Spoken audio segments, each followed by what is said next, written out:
तो बहुत बहुत स्वागत है एक बार आप सबका फिर से। और मुझे लगता है कि काफी बेसब्री से इंतजार चल रहा था कि आखिर मेजर कल सी क्लासेस कब आपके लिए वो विशेष मॉडल पेपर्स लेके आ रहा था। बिल्कुल तैयार हो जाइए देश के सबसे ऑथेंटिक प्लेटफॉर्म पे, तैयार हो जाइए देश के सबसे ऑथेंटिक मॉडल पेपर के लिए। मैं जानता हूं कि बहुत सारे प्लेटफॉर्म पे आप स्टडीज कर रहे हैं, बहुत सारे प्लेटफॉर्म पे आप गाइडलाइंस ले रहे हैं, बट मैं कहना चाहता हूं कि इस एग्जाम को श्योर शॉर्ट क्वालिफाई करना है तो जरूर से जरूर इन मॉडल पेपर्स की प्रैक्टिस करिएगा जो लगातार आपके एग्जाम के लिए हम रिलीज करेंगे। और मैं कहना चाहता हूं कि ऑफलाइन प्रोग्राम में भी हम तेजी के साथ यार ओपन हो गए। 1 जुलाई में देश में सबसे पहले आगाज हमने किया है एक नए जज्बे, एक नए जुनून के साथ, केवल एक उद्देश्य से कि अब कोई भी बच्चा बिना वर्दी के नहीं रहेगा। तो मैं कहना चाहता हूं कि मॉडल पेपर की सीरीज आपकी स्टार्ट हो चुकी है। बच्चा बिना टाइम वेस्ट के जम के इसको लगी, इसको मैं कहूंगा ज्यादा से ज्यादा शेयर भी करिए, क्योंकि मैं चाहता हूं जितना भी हमारा जेंटल एयरमैन कैडेट बनने वाला है इस देश का बच्चा, जो हमारा एयरफोर्स का एस्पिरेंट है, उसको एक प्रेरणा जानी चाहिए, उससे तक ये पहुंचना चाहिए कि आखिर सटीक और बिल्कुल up to the mark question collection का मतलब क्या होता है। और वाकई में अगर आपने लगातार इन मॉडल पेपर्स की प्रैक्टिस कर ली, जो कि लगातार आपको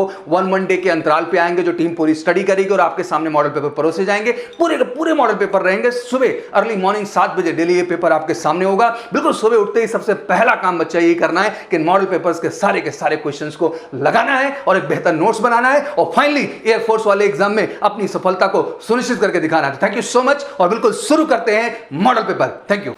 hello everyone, this is Madhu Pandey from MKC Prayagraj. तो आज हम एयरफोर्स का मॉडल पेपर करने जाने वाले हैं मैथमेटिक्स का, जहां मैं आपके सामने 25 ऐसे क्वेश्चन कराऊंगी जो आपके एग्जाम पॉइंट ऑफ व्यू से बहुत इंपॉर्टेंट है। तो चलो बच्चों शुरू करते हैं with the question number 1। Value of 1 upon log base A B C plus 1 plus 1 upon log B C A plus 1 plus 1 upon log base C A B plus 1, इसकी वैल्यू हमें बतानी है। ठीक है, तो अब इसके अंदर हमें करना कैसे है, ध्यान से समझो। यहाँ हमें एक बेसिक प्रॉपर्टी यूज करनी है लॉग की, दैट इज बेस चेंज की property, and second one is addition और यू कैन से मल्टीप्लिकेशन की प्रॉपर्टी। तो how can we do this? See I can write it as, बच्चों यहाँ हमें पता है कि अगर मेरे पास कहीं भी लॉग ए बी दिया हुआ है तो मैं इसको ऐसे लिख सकती हूँ log b upon log a, where base will be same, that is e. ठीक है, तो अगर मेरा यहाँ बेस सेम है तो इसी प्रॉपर्टी को ध्यान में रखते हुए हम क्या लिख सकते हैं इसको, 1 upon log BC upon log A plus 1। Similarly next part के लिए भी आप क्या लिख सकते हैं, log CA upon log B plus 1। For the next part 1 upon log AB upon log C plus 1। Okay, so अगर मैं डिनोमिनेटर वाले पार्ट में एलसीएम ले लूं तो क्या ये इस तरह लिखा जा सकता है, लॉग ए अपॉन में log BC plus log A plus log B upon में log CA plus log B plus log C upon में log AB plus log C, right? I can write like this. If you take the LCM, यहाँ पर LCM लेने से पहले बच्चे यहाँ हम क्या करेंगे, प्लस की प्रॉपर्टी लगाएंगे। log m plus log n is log m into n, तो log bc plus log a would be log abc। Similarly यहाँ से log ca plus log b is log abc, and यहाँ भी log abc। मतलब denominator में सब कुछ log abc हो जाएगा एंड न्यूमरेटर में आपके पास क्या बचने वाला है, log a plus log b plus log c. और अगर यहाँ भी आप प्रॉपर्टी लगा दे एडिशन की, लॉगरिथमिक एडिशन की, तो आपके पास क्या बचेगा, log a B c upon log a B c, and you will find out your answer that would be equal to 1। So 1 will be our final answer. चलो बच्चों तो नेक्स्ट क्वेश्चन की तरफ बढ़ते हैं। So the question number 2 is let a equal to 2 3 4 5 and हमारे पास एक रिलेशन दिया हुआ है ए का आर से। तो बताना है कि R आपका रिफ्लेक्सिव है, ट्रांजिटिव है, सिमेट्रिक है, इनमें से कौन सा ऑप्शन करेक्ट है। तो देखते हैं इनमें से कौन सा ऑप्शन करेक्ट है। यहाँ पर देखो, सबसे पहले हम रिफ्लेक्सिव की बात कर लेते हैं। तो अगर मैं रिफ्लेक्सिव के बारे में बात करूं तो रिफ्लेक्सिव टर्म क्या होती है, ऐसी टर्म कि अगर मैं कहती हूँ कि मेरा A बिलोंग्स टू A है, ठीक है, that means it should be A, must belongs to R, है ना, ये कंडीशन मेरी ट्रू होनी चाहिए। अब अगर आप देखो यहाँ 2 3 4 5 है, मतलब 2 अगर A से बिलोंग करता है दैट मीन्स 2 2 A से बिलोंग करना चाहिए, बिल्कुल कर रहा है। 3 3 भी करना चाहिए, ये भी कर रहा है, 4 4 भी एंड 5 5 भी। तो इसका मतलब ये रिफ्लेक्सिव तो है, दैट मीन्स ये मेरा है। अब आते हैं सिमेट्रिक में। ठीक है। Next is symmetric. सिमेट्रिक में क्या होता है, यहाँ पर आपके पास अगर आपका a कॉमा b जो है वो R से बिलोंग करता है, दैट मीन्स आपका b कॉमा a भी R से बिलोंग करना चाहिए। तो अब अगर आप यहाँ ध्यान से देखो तो 2 कॉमा 3 R से बिलोंग कर रहा है, तो 3 कॉमा 2 भी R से बिलोंग कर रहा है, 3 कॉमा 5 R से बिलोंग कर रहा है, तो 5 कॉमा 3 भी R से बिलोंग कर रहा है। इसका मतलब मैं यहाँ ये भी कह सकती हूँ कि ये मेरा सिमेट्रिक भी है। Now move to the next. अब हम ट्रांजिटिव की बात करें। ट्रांजिटिव क्या होता है? ट्रांजिटिव मीन्स कि अगर आपका a कॉमा b R से बिलोंग करता है एंड b कॉमा c भी R से बिलोंग करता है, तो that means a comma c भी R से बिलोंग करना चाहिए। तो अगर आप यहाँ देखें तो इफ आई से कि 2 comma 3 belongs to R and 3 comma 2 also belongs to R, तो that means 2 comma 2 will also belongs to R। क्या 2 कॉमा 2 इसके अंदर है? बिल्कुल। तो इसका मतलब हम यहाँ से ट्रांजिटिव की प्रॉपर्टी भी प्रूफ कर सकते हैं। Same goes for 3 comma 5 and 5 comma 3। आप किसी भी नंबर के लिए देखें तो ट्रांजिटिव की प्रॉपर्टी भी यहाँ पर प्रूफ हो रही है। इसका मतलब कि ये जो मेरा रिलेशन दिया है ये आपका रिफ्लेक्सिव भी है, सिमेट्रिक भी है एंड ट्रांजिटिव भी है। लेकिन क्या ऑप्शंस के अंदर आपको तीनों चीजें एक साथ दिख रही हैं? नहीं। दैट मीन्स आंसर क्या हो जाएगा यहाँ से? None of these. ओके, चलो move to the next one. See the next question. See, this question is very important from exam point of view। देखो यहाँ पर हमारे पास ओमेगा की बेसिक प्रॉपर्टी जो आपको याद रखनी है, जहाँ से क्वेश्चन आपका बनता ही है 1 plus omega square that is equal to 0 and omega cube is always equal to 1। These two property we have to use here. कैसे?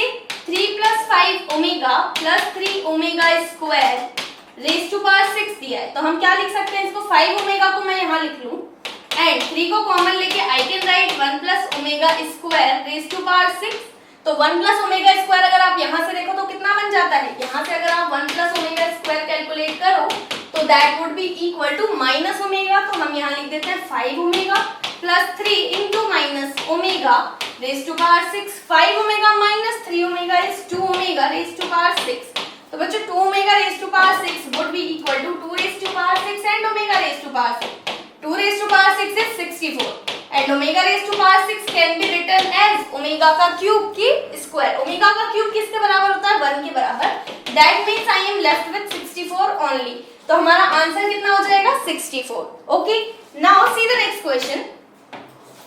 अगला क्वेश्चन है आपका क्वाड्रेटिक इक्वेशन से if alpha and beta the roots of the equation. इस equation के root दिए हुए हैं अल्फा एंड बीटा, तो बोला है इसकी वैल्यू बताओ। अब ये जो वैल्यू है इसको सबसे पहले आप सिंपल फॉर्म में लिख लो। हम इसको ये लिख सकते हैं क्या? 1 upon alpha square plus 1 upon beta square and it can be further written as alpha square beta square. यहाँ से एलसीएम आ गया तो ऊपर कितना बचेगा? Alpha square plus beta square. ना बच्चों alpha square plus beta square को हम ये भी लिख सकते हैं अल्फा प्लस बीटा का whole square minus 2 alpha beta upon में अल्फा प्लस बीटा का होल स्क्वायर। अब इसका मतलब मेरी ये टर्म इसके बराबर हो गई। तो अगर मुझे alpha plus beta and alpha into beta की वैल्यू पता चल जाए तो I can find out my answer. तो वो वैल्यू तो यहाँ से पता चल सकती है। तो alpha plus beta equal to कितना है आपका? ऐसे -3/4 minus b/a and alpha into beta is c/a that is 7/4। तो ये वैल्यूज आपको यहाँ रख देनी है। तो अल्फा प्लस बीटा की वैल्यू -3/4 रखते हैं। तो -3/4 का स्क्वायर -2 इंटू 7/4 डिवाइड बाय 7/4 का होल स्क्वायर। तो ये आपका कितना हो जाएगा? 9/16 माइनस में 14/4 डिवाइड बाय 49/16। अब अगर आप इसे यहाँ से सॉल्व कर दो आपके पास क्या बचेगा? 9 माइनस में 56 डिवाइड बाय 49। अब 56 में से अगर 9 को हम माइनस कर दे तो what I will get is -47 divide by 49।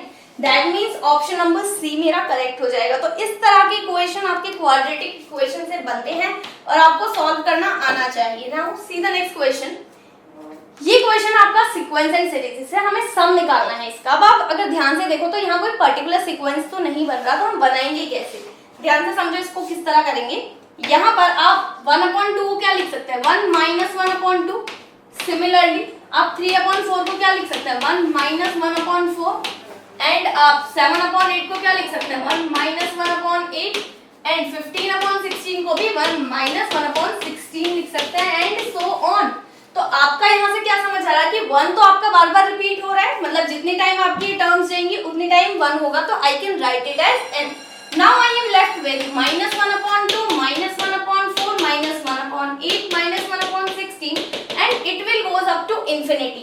Now what I need to do is, मैं अगर माइनस कॉमन ले लूं तो मेरे पास क्या बचेगा, 1/2 plus 1/4 plus 1/8 plus 1/16 and it will goes up to infinity. Now बच्चों अगर आप देखो तो ये हमारी क्या बन रही है, जीपी। जीपी को सॉल्व करने का क्या तरीका होता है, ए आपका यहाँ से 1/2 हो गया और आर कितना हो गया, वो भी 1/2 हो गया। तो जीपी के सम का फॉर्मूला इज ए ब्रैकेट में 1 minus r raise to power n upon 1 minus r. तो ए आपका कितना है 1/2, 1 minus 1 upon r raise to power n upon में 1 माइनस 1 अपॉन आर। तो यहाँ से आप क्या कह सकते हैं, this would be equal to n 1/2 into में 1 minus 2 raise to power minus n लिख सकते हैं क्या इसको, ये 1/2 रेज टू पावर एन है। That means I can write it as 2 raise to power minus n and denominator में I am getting 1/2, so it is cancelled. तो मेरे पास क्या बचता है, ये आंसर बचता है। तो ये आंसर आपका कहाँ है, ऑप्शन नंबर सी में। That means option number C is correct for this. Now see the next question, question number 6, how many words makes all letter of word nation whose all three vowel not comes together। Nation के हमें ऐसे words बनाने हैं, इन सभी letters को use करके ऐसे words बनाने हैं जहां पर आपके वॉवेल एक साथ ना आते हो। तो हम करते कैसे, पहले हम वो सभी वर्ड बना लेते हैं जो इससे बन सकते हैं, देन हम इसमें से वो वर्ड्स माइनस कर देते हैं जिसमें वॉवेल एक साथ आते होंगे, तो हमें वो वर्ड मिल जाएंगे जिसमें वॉवेल एक साथ नहीं आएंगे। ठीक है, तो अब टोटल वेज कितने हैं इसमें, सबसे पहले तो मुझे टोटल वेज पता होने चाहिए। तो टोटल वेज कैसे पता किए जाते हैं, टोटल लेटर्स कितने हैं इसके अंदर, इफ यू काउंट तो total letter are 6, 1 2 3 4 5 6, total 6 letter. तो I need to write 6 factorial. पर यहाँ पर कोई लेटर ऐसा भी है जो रिपीट हो रहा है, ऑब्वियसली एन रिपीट हो रहा है, दैट मींस एन कितनी बार रिपीट हो रहा है, 2 बार। तो I need to write 2 factorial in the divide part. तो आप क्या लिख सकते हैं, 6 फैक्टोरियल डिवाइड बाय 2 फैक्टोरियल। तो जब आप इसको सॉल्व करोगे तो 6 × 5 4 3 एंड 2 फैक्टोरियल यहाँ लिखोगे डिवाइड में 2 फैक्टोरियल। तो ये तो कैंसिल हो गया, यहाँ से कितना बच गया आपका 360। ठीक है, यू आर गेटिंग 360। नाउ अगर वॉवेल एक साथ आ जाते हैं तो कितने वेज हो सकते हैं, अगर वॉवेल एक साथ आते हैं तो इसके अंदर कौन कौन से वॉवेल हैं, ए आई ओ, मैंने मान लिया ये पूरा एक ब्लॉक है। ठीक है, इसके अलावा क्या बच गया, एन बच गया, टी बच गया एंड एम बच गया। टोटल कितने नंबर हो गए, 1 2 3 4, मतलब टोटल मेरे पास 4 हो गए टर्म्स। एंड ये जो पूरा एक ब्लॉक है इसके अंदर भी तो 3 चीजें, इनको आप किसी भी तरीके से अरेंज कर सकते हैं। तो हम इसको क्या लिखेंगे यहाँ पर, अगर एक साथ आते हैं तो तरीके क्या हो गए, 4 फैक्टोरियल इनटू में 3 फैक्टोरियल एंड एन 2 बार रिपीट हो रहा है तो divide by 2 factorial. If you solve this तो आपको क्या मिलेगा, 4 3 2 इनटू में 3, तो आपका आंसर यहाँ से कितना हो गया 72। नाउ अगर मैं 360 में से 72 माइनस कर दूं, 360 माइनस 72, तो what I am getting is 10 minus 2 8, 15 minus 7 would be 8 and यहाँ 2, तो I am getting 288 as an answer। तो ऑप्शन नंबर सी करेक्ट हो गया। तो इस तरह के क्वेश्चन भी आपके एग्जाम में बहुत बार पूछे गए हैं, तो you should practice these. Now see the question number 7, a bag contains 6 black and 3 red ball, one ball is drawn from the bag, then what is the probability of red ball। Question है कि हमारे पास एक bag है, इसके अंदर हमारे पास 6 black ball है, ठीक है, एंड रेड बॉल है कितनी, वो 3 है। ठीक, हमें क्या करना है, इस बैग में से एक बॉल निकालनी है और ये पूछा है कि बताओ वो जो हमने बॉल निकाली है वो रेड ही होनी चाहिए। तो टोटल हमारी प्रोबेबिलिटी कितनी होगी, टोटल हमारे पास बॉल कितनी है, टोटल बॉल्स आर 9, 6 + 3 9, 9 में से हमें कितनी निकालनी है, 1। अब हमें चाहिए क्या, हमें रेड बॉल चाहिए, तो रेड कितनी है 3 एंड हमें चाहिए कितनी 1, तो that's it, 3/9 would be your answer. तो 1/3 आपका फाइनल आंसर हो जाएगा। तो आप कहेंगे option number B is correct. Now अगले क्वेश्चन की तरफ बढ़ते हैं, question number 8, which of the following is the coefficient of middle term in the expansion of this. अगर मैं इस टर्म को एक्सपेंड करूं तो जो मिडिल टर्म होगी उसका कोएफिशिएंट क्या होगा, ये पूछा गया है। तो सबसे पहले मिडिल टर्म निकालेंगे कैसे, एन आपका यहाँ कितना दिया हुआ है, एन इज गिवन इज 4, तो आपकी टोटल टर्म्स कितनी हो जाएंगी, total terms will be n + 1 that is 5। Middle term कैसे निकालते हैं, टोटल टर्म डिवाइड बाय 2, तो मतलब थर्ड टर्म जो होगी वो आपकी मिडिल टर्म होगी। इसका मतलब मुझे t3 निकालना है, t3 मतलब 2 + 1, तो आपका r कितना है 4c2। जब भी आपको कोफिशिएंट निकालना है बच्चे, तो हमें ये जो x वाली टर्म्स है इनको नहीं काउंट करना होता है। तो ये 2 a⁴ 4 - 2 is 2 एंड 3⁴ अगेन आपका कितना आ जाएगा 2, तो यहाँ से 4c2 is 4 × 3 divide by 2 into में 4 into में 9, तो you can say this is equal to 2, 27 into में 8, तो आपका कितना हो गया 5, 8 एंड 2, 1, 6, तो आपका आंसर कितना आ गया यहाँ से डी ऑप्शन इज करेक्ट, मतलब कि 216 will be the coefficient of middle term in this expansion. Okay, now see the next question, question number 9. If a equal to 1, 3, 2, 1, then हमें a square minus 2a find out करना है. तो यहाँ से आप देखो a की वैल्यू कितनी है, a is 1, 3, 2, 1. a square find out करते हैं, तो अगर मैं a स्क्वायर फाइंड आउट करूँ तो 1, 3, 2, 1 मल्टीप्लाई बाय 1, 3, 2, 1, तो आपका कितना हो गया, अगर यहाँ से मल्टीप्लीकेशन करेंगे तो 1 plus 6, similarly 1 into 3 is 3, 3, 3, 6, 2 and 4, and यहाँ से अगर आप करें तो 2, 3 जा 6 and 1 7, इसको भी मैं 7 ही लिख देती हूँ. ठीक है, दिस इज ऑल्सो 7. तो ये आपका आ गया a square. Now talk about 2a, मुझे 2a भी चाहिए तो 2a, 2 से इसमें मल्टीप्लाई कर दो, कितना बच गया 2, 6, 4, 2. ठीक है ना, इन दोनों को माइनस कर देते हैं. तो अगर मैं इन दोनों को माइनस कर दूं a स्क्वायर माइनस 2a, तो what I am getting 7 minus 2 is 5, 6 minus 6 0, 4 minus 4 0, 7 minus 2 5. तो अगर आप 5 कॉमन ले ले तो बचेगा 1 0 0 1 and 1 0 0 1 is what i. And why I am writing i2, क्योंकि आपकी 2 क्रॉस 2 की मैट्रिक्स है, तो फाइनल आंसर क्या हो जाएगा 5/2. ये आपका ऑप्शन करेक्ट हो जाएगा. समझ आया? अगला क्वेश्चन देखो, see the next question. this इस क्वेश्चन की trick I have discuss so many time. देखो, if a b c are the real number, इस तरह का अगर कोई भी क्वेश्चन आता है तो आपको क्या करना है, सिंपली आपको a b c की कुछ भी वैल्यू लेट कर दो. I am assuming a equal to 1, b equal to 2 and c equal to 3. Now put this value in the equation and find out the answer. तो जब मैं a की value 1 रखनी हूँ तो ये 0 हो जाएगा, दिस वुड इक्वल टू -1 और ये आपका हो जाएगा -2. a माइनस मतलब 1 माइनस 2 माइनस 3 इज -4. यहाँ से आपका b 2 है, 2 माइनस 3 इज -1 माइनस 2. ठीक है, 3 माइनस 1 इज 2 एंड 2 माइनस 2 0 हो जाएगा. आगे b plus c is 5, c plus a मतलब 4 and a plus b is 3. Now you can find out the determinant. तो अगर मैं फर्स्ट रो के अलोंग डिटरमिनेंट फाइंड आउट करूं तो 0 वाली टर्म तो 0 एंड 4 से आप निकालो तो -4, दिस वुड बिकम +4, -3 प्लस में 4 2 जा 8 प्लस 5, तो आपको क्या मिलेगा यहाँ से 0 -4. तो हमारा हो गया ये 5 4 जा 20 -20, तो आंसर कितना आ गया 0. अब 0 तो हमें डायरेक्टली ये दिख ही रहा है, बाकियों में भी देख लेते हैं. अगर मैं वैल्यू रखूं तो क्या 0 आ सकता है? देखो, ये तो सब कुछ प्लस हो रहा है तो ये 0 नहीं आ सकता. यहाँ भी सब कुछ प्लस हो रहा है तो ये भी 0 नहीं आ सकता. यहाँ भी अगर आप देखो तो 0 इज नॉट पॉसिबल, क्योंकि डिफरेंट नंबर्स माइनस किए जा रहे हैं. तो यहाँ किसी भी ऑप्शन से आपको 0 नहीं मिलेगा. ऑल्दो डायरेक्टली आपको 0 ए में दिख रहा है तो A would be the correct answer. Okay, now अगले क्वेश्चन पे बढ़ते हैं. If fx equal to x square minus 1 and gx equal to 3x plus 1, then g of fx मतलब कि g of fx निकालना है. तो g of fx का क्या मतलब होता है?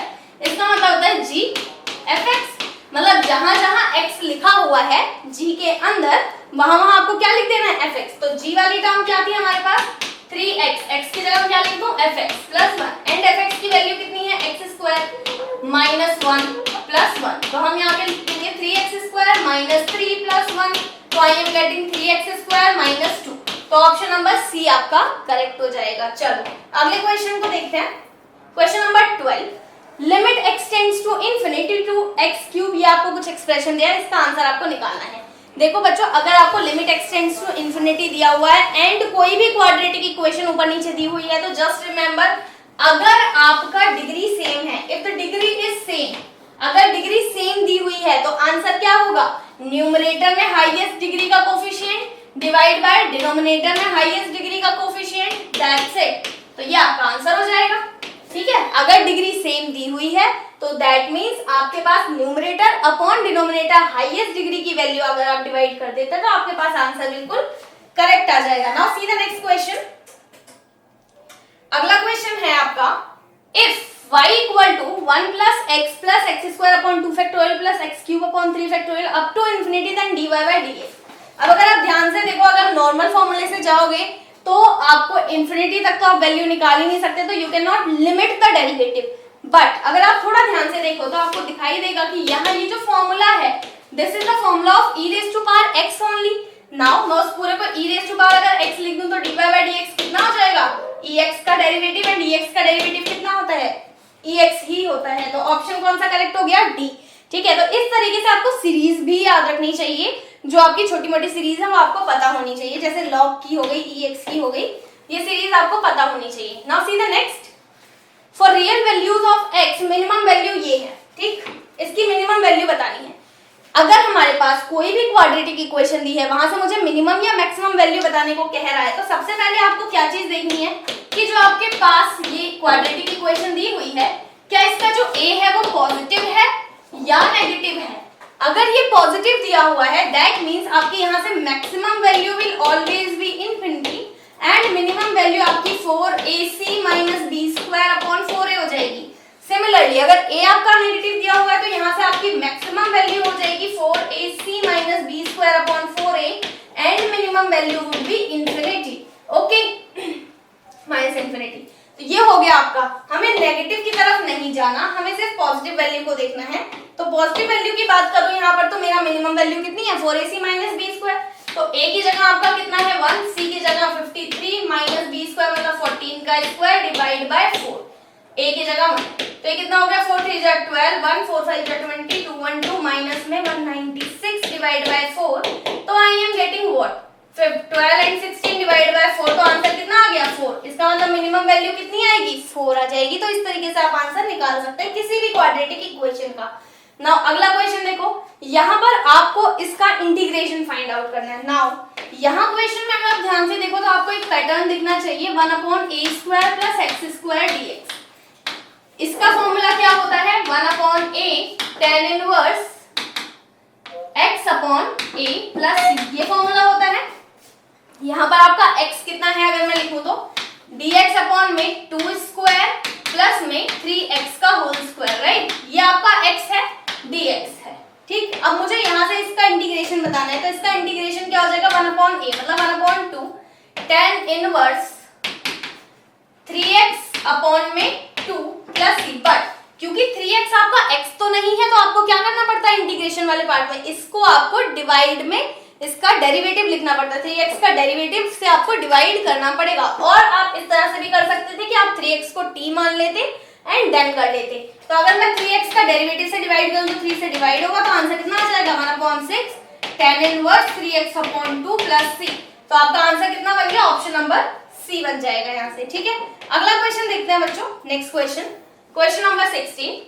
इस क्वेश्चन को ध्यान से देखो, यहाँ पर मुझे क्या है ये डेफिनेट इंटीग्रेशन बताना है इसका। तो अगर आप देखें यहाँ पर, तो इस तरह के क्वेश्चन के लिए I am giving you the trick. अगर आपके पास यहाँ पे f फंक्शन हो cos x का कैसा भी, सिर्फ cos x का फंक्शन होना चाहिए, एंड डिवाइड में भी आपके पास cos x का सेम फंक्शन है, प्लस में sin x का फंक्शन है सेम उसी तरीके का, एंड आपको dx बोला है 0 to π/2। कैसा भी फंक्शन दिया हुआ आपको कुछ नहीं सॉल्व करना, your answer directly will be π/4, चाहे कुछ भी क्वेश्चन दिया हो। तो यहाँ पर आपका आंसर क्या हो जाएगा π/4।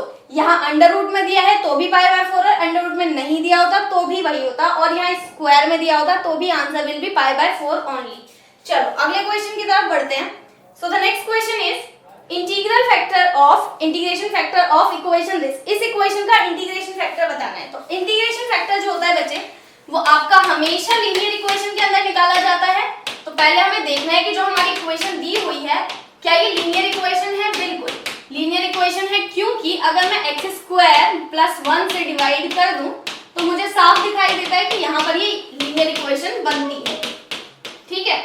लीनियर इक्वेशन में आपको करना क्या होता है, आपके पास p वाला जो पार्ट है इंटीग्रेटिंग फैक्टर निकालने के लिए p dx करना पड़ेगा। यहाँ ये आपका p है तो आप इसको लिख दो 2x अपॉन में x² प्लस 1 dx। अब मैं क्या कर सकती हूँ, x² प्लस 1 को t लेट कर लेती हूँ, x² plus 1 equal to t। तो आप कह सकते हैं कि 2x dx equal to dt हो जाएगा। तो ये टर्म और किस तरह लिखी जा सकती है, e raise to power 1 upon t dt। तो ये हो जाएगा e ln t, ठीक है, and t e raise to power ln t अगर लिखा होता है तो that would be equal to t only, and t की वैल्यू कितनी है अल्टीमेटली x² प्लस 1। तो आपका आंसर कितना आ गया, ऑप्शन नंबर ए आ गया, जो कि करेक्ट है। समझ आया। तो इस तरीके से आपके इंटीग्रल फैक्टर आप इजीली फाइंड आउट कर सकते हैं। Now see the next question. ये आपको दिया हुआ है 3 sec square theta plus tan square theta equal to 5। तो आपको बताना है थीटा। ये थीटा थोड़ा अजीब है लेकिन कोई बात नहीं है, थीटा ये है, ठीक है, इस तरह का थीटा है। तो थीटा की वैल्यू मुझे बतानी है। यहाँ पर किस तरीके से बताएंगे ध्यान से समझो। यहाँ पे अगर मैं देखूं तो sec square theta theta plus tan square theta would be equal to 5/3 right. And एक दूसरा फॉर्मूला भी हम जानते हैं क्या कि tan square theta minus sec square theta minus tan square theta would be equal to 1। अगर इन दोनों इक्वेशन को ऐड कर दिया जाए तो आपको क्या मिलेगा 2 sec square theta equal to 5/3 plus 1। तो यहाँ से sec square theta would be equal to 8/3 divide में 2। तो आपका कितना हो जाएगा sec थीटा यहाँ से प्लस माइनस √4/3। तो आपका हो गया प्लस माइनस 2/√3। एंड अगर आप देखो तो sec थीटा प्लस माइनस 2/√3 कब होता है जब sec theta plus minus sec π/6 हो। π/6 की वैल्यू पे ये 2/√3 देता है। तो यहाँ से थीटा की वैल्यू अगर मैं जनरलाइज करना चाहूँ तो क्या आएगी n पाई प्लस माइनस π/6। तो ऑप्शन नंबर डी आपका करेक्ट हो जाएगा। ओके सो इस तरह से जनरलाइज करने के लिए भी क्वेश्चन आए हुए हैं that are not hard question, just you need to remember the formula. अब यहाँ देखो इसका मुझे आंसर बताना है tan inverse 3/5 plus tan inverse 1/4। इसके अंदर अगर आपको एक फॉर्मूला याद है तो you can easily crack this question that is tan inverse a plus tan inverse b का formula and this is equal to tan inverse a plus b upon 1 minus ab है ना। तो ये कितना हो जाएगा tan इनवर्स a की जगह आपको कितना दिया हुआ है 3/5 एंड b की जगह 1/4 1 माइनस 3/5 इंटू 1/4 ठीक है ना। इसको सॉल्व करते हैं कितना हो जाएगा यहाँ से 3 4 12 प्लस 5 अपॉन में 20 यहाँ पर 20 माइनस 3 अपॉन में 20। तो 20 कैंसिल हो गया। यहाँ से कितना बचता है आपके पास tan इनवर्स 17/17 एंड 17/17 इज 1। तो tan इनवर्स 1 की वैल्यू कितनी होती है π/4। तो इसका मतलब option number D would be correct. Now see the next question. Next question क्या कहता है देखो a ladder rests upon a vertical wall and forms an angle of 60 degree with the ground. If the lower end of the ladder is 5 meter away from the wall, then what is the length of the ladder? यहाँ पर question के अंदर आपके पास बोला है कि हमारे पास इस तरह से है वॉल जो कि वर्टिकल है, इसके सहारे एक सीढ़ी खड़ी हुई है ठीक है ना। सीढ़ी की जो दूरी है वो कितनी दी हुई है 5 मीटर और जो सीढ़ी सरफेस के साथ एंगल बनाती है वो कितना बनाती है 60 डिग्री। तो बताओ ये लेंथ कितनी होगी, सीढ़ी की लेंथ कितनी होगी। तो मान लिया ये x है। नाउ ऐसा कोई एंगल ऐसा कोई ट्रिग्नोमेट्रिक रेशियो जिसके अंदर बेस एंड हाइपोटेनियस आता हो, क्या होता है cos का एंगल होता है cos 60 डिग्री। आप क्या लिख सकते हैं base upon hypotenuse and cos 60 degree की वैल्यू इज 1/2। तो यहाँ x की वैल्यू आपकी कितनी आ गई 10 मीटर दैट्स इट। तो option number C would be correct. Okay so these are the basic formulas जो आपको रिमेंबर होने चाहिए so that you can easily crack the answer. Now see the next the coordinate of orthocenter and centroid are -3,5 and 3,3 respectively then circumcenter will be. यहाँ पर बोला है कि आपको यहाँ पर ऑर्थोसेंटर एंड सेंट्रॉइड के पॉइंट्स दिए हुए हैं तो सर्कमसेंटर का पॉइंट बताना है। एक चीज बच्चे याद रखनी है कि यहाँ पर आपका जो सेंट्रॉइड है centroid always intersect orthocenter and circumcenter in ratio 2:1 ठीक है। 2:1 में इसको ये डिवाइड करेगा ऑर्थोसेंटर एंड सर्कमसेंटर को। तो हम देखते हैं हमें सर्कमसेंटर का तो पॉइंट निकालना ही है ठीक है। तो सर्कमसेंटर का पॉइंट हमने मान लिया C है जो कि x, y है, ये हमें निकालना है।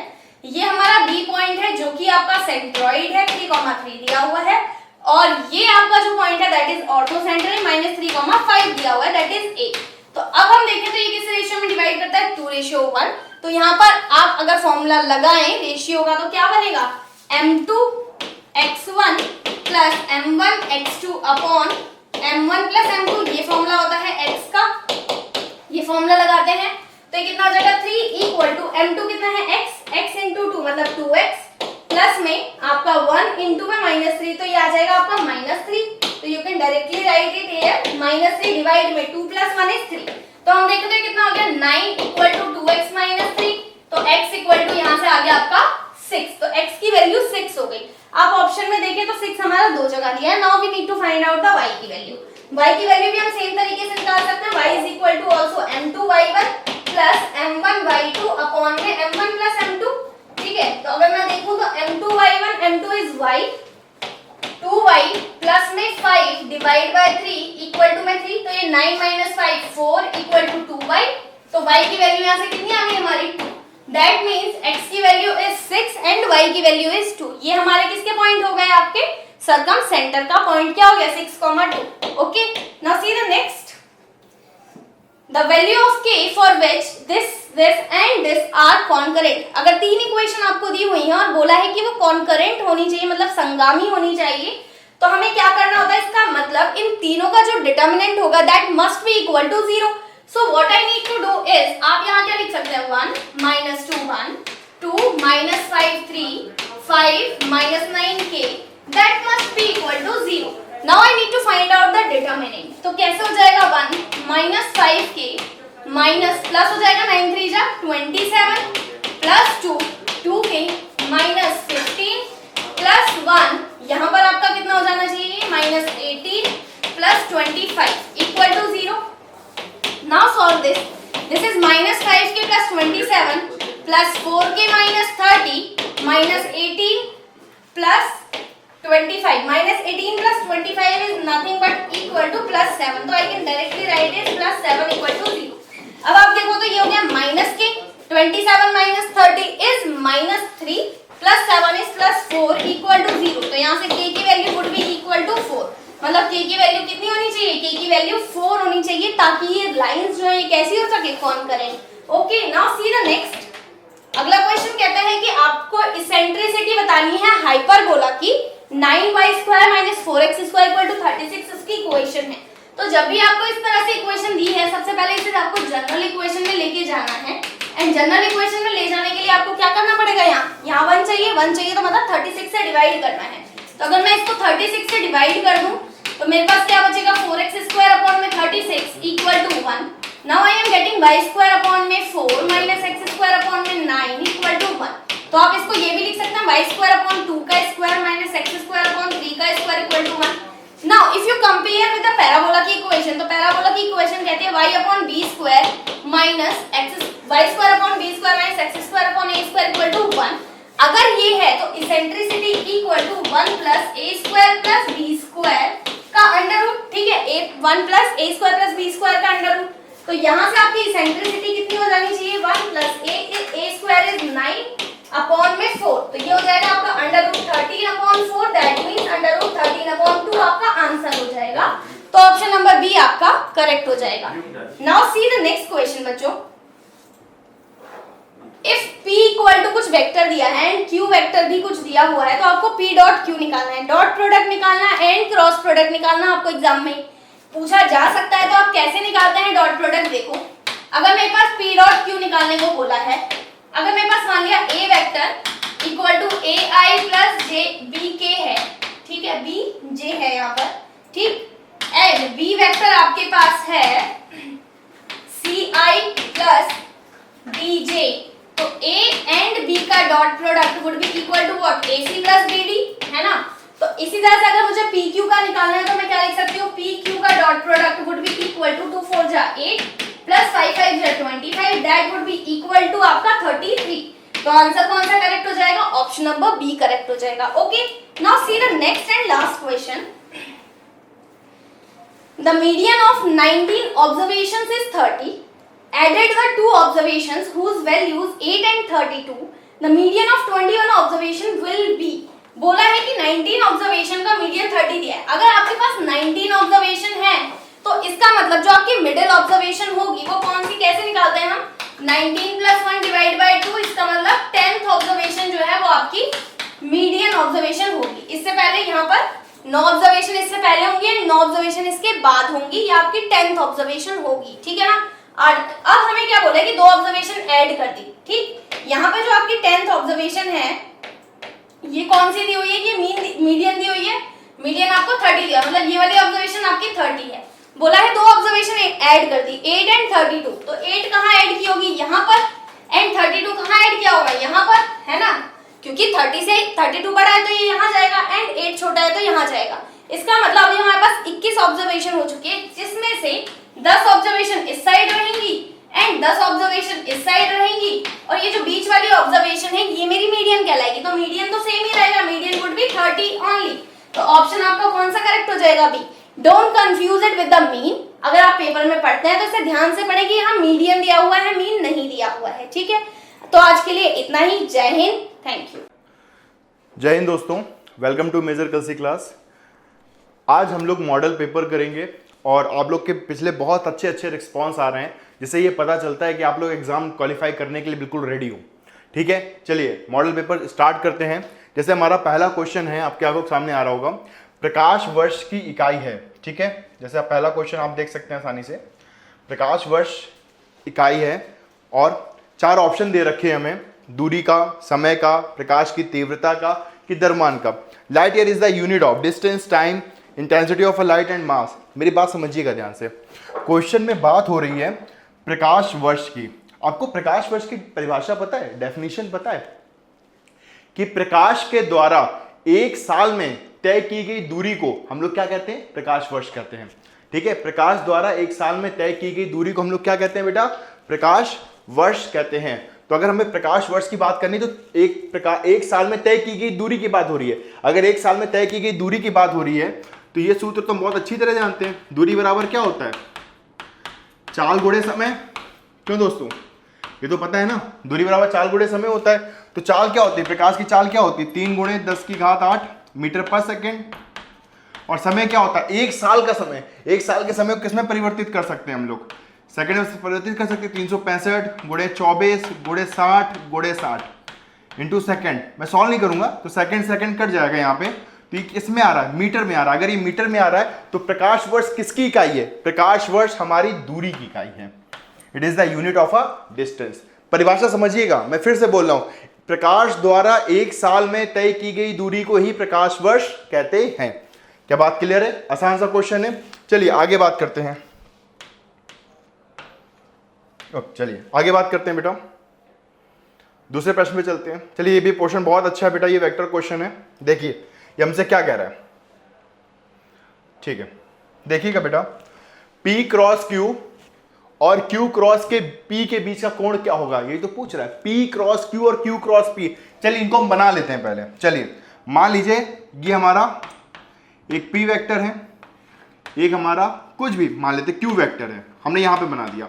सबसे पहले क्या बात हो रही है, P क्रॉस Q। तो अपने हाथ को ऐसे करिए, सबसे पहले यहां पे क्या लिखा है, यहां पे P लिखा है। अगर यहां पे सबसे पहले P लिखा है तो आप P को यहां पे रखिए। अगर आप P को यहां पे रखेंगे तो P क्रॉस Q, P के बाद क्या आ रहा है, Q आ रहा है। अगर P के बाद Q आ रहा है तो आपका अंगूठा, आपका थंब किस डायरेक्शन में, आपकी ओर डायरेक्शन में, मतलब बाहर की ओर है। क्या बात समझ में आ रही है, तो इसमें थंब क्या है, बाहर की ओर है, तो इसका मतलब इसकी डायरेक्शन क्या है, बाहर की ओर है। अगली बात क्या कह रहा है, Q क्रॉस P, तो अपने हाथ को Q के पास रखिए और P, और फिर दूसरा बिंदु क्या है, P।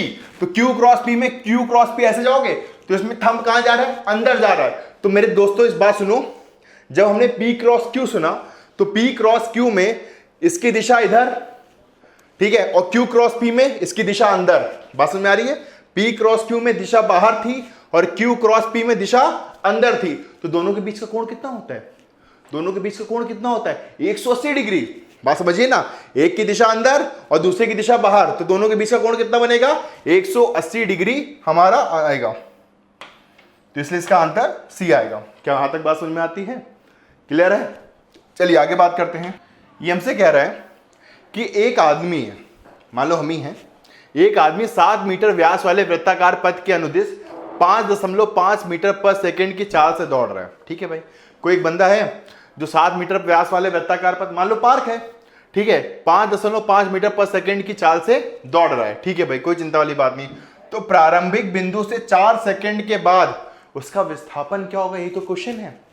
अब मेरे दोस्तों मेरी बात सुनो, पहले एक काम करते हैं, एक तरीका बात करते हैं हम लोग। A man is running along a circular track of diameter 7 metre with a speed of 5.5 meter per second. His displacement after 4 seconds from a point of start will be, options are 22 meter, 11 meter, 0 meter and -22 meter. देखिए इस सवाल को कैसे करेंगे, अब मेरी बात सुनो ध्यान से। इसकी स्पीड दे रखी 5.5 मीटर पर सेकेंड और 4 सेकंड के बाद की बात कर रहे हैं। तो सबसे पहले मैं काम करते हैं, उसकी डिस्टेंस ट्रैवल कैलकुलेट कर लेते हैं, उसकी डिस्टेंस को हम कैलकुलेट कर लेते हैं। तो स्पीड बराबर डिस्टेंस अपॉन टाइम होता है। तो दोस्तों डिस्टेंस बराबर क्या होगा, डिस्टेंस बराबर स्पीड इंटू टाइम होता है। डिस्टेंस होता है स्पीड इंटू टाइम। स्पीड कितनी है, 5.5 है, ध्यान से देखिएगा। टाइम कितना दे रखा है, 4 सेकंड दे रखा है। जब सॉल्व करिए यहाँ पे कितना आएगा, 22 मीटर आएगा। यानी वो बंदा अगर 5.5 मीटर पर सेकंड किसी कण की गतिज ऊर्जा उच्चतम बिंदु पर, किसी कण की गतिज ऊर्जा उच्चतम बिंदु पर प्रारंभिक गतिज ऊर्जा की आधी है, तो प्रक्षेपण कोण का मान बताना है। Kinetic energy of a projectile at a maximum height is found half of kinetic energy at the time of projection, so angular projection will be, options are π/6, π/4, π/3 और π/2। देखिए समझते हैं इसको। चलिए प्रोजेक्टाइल मोशन की बात हो रही है, तो भैया हमें प्रोजेक्टाइल मोशन बना देते हैं।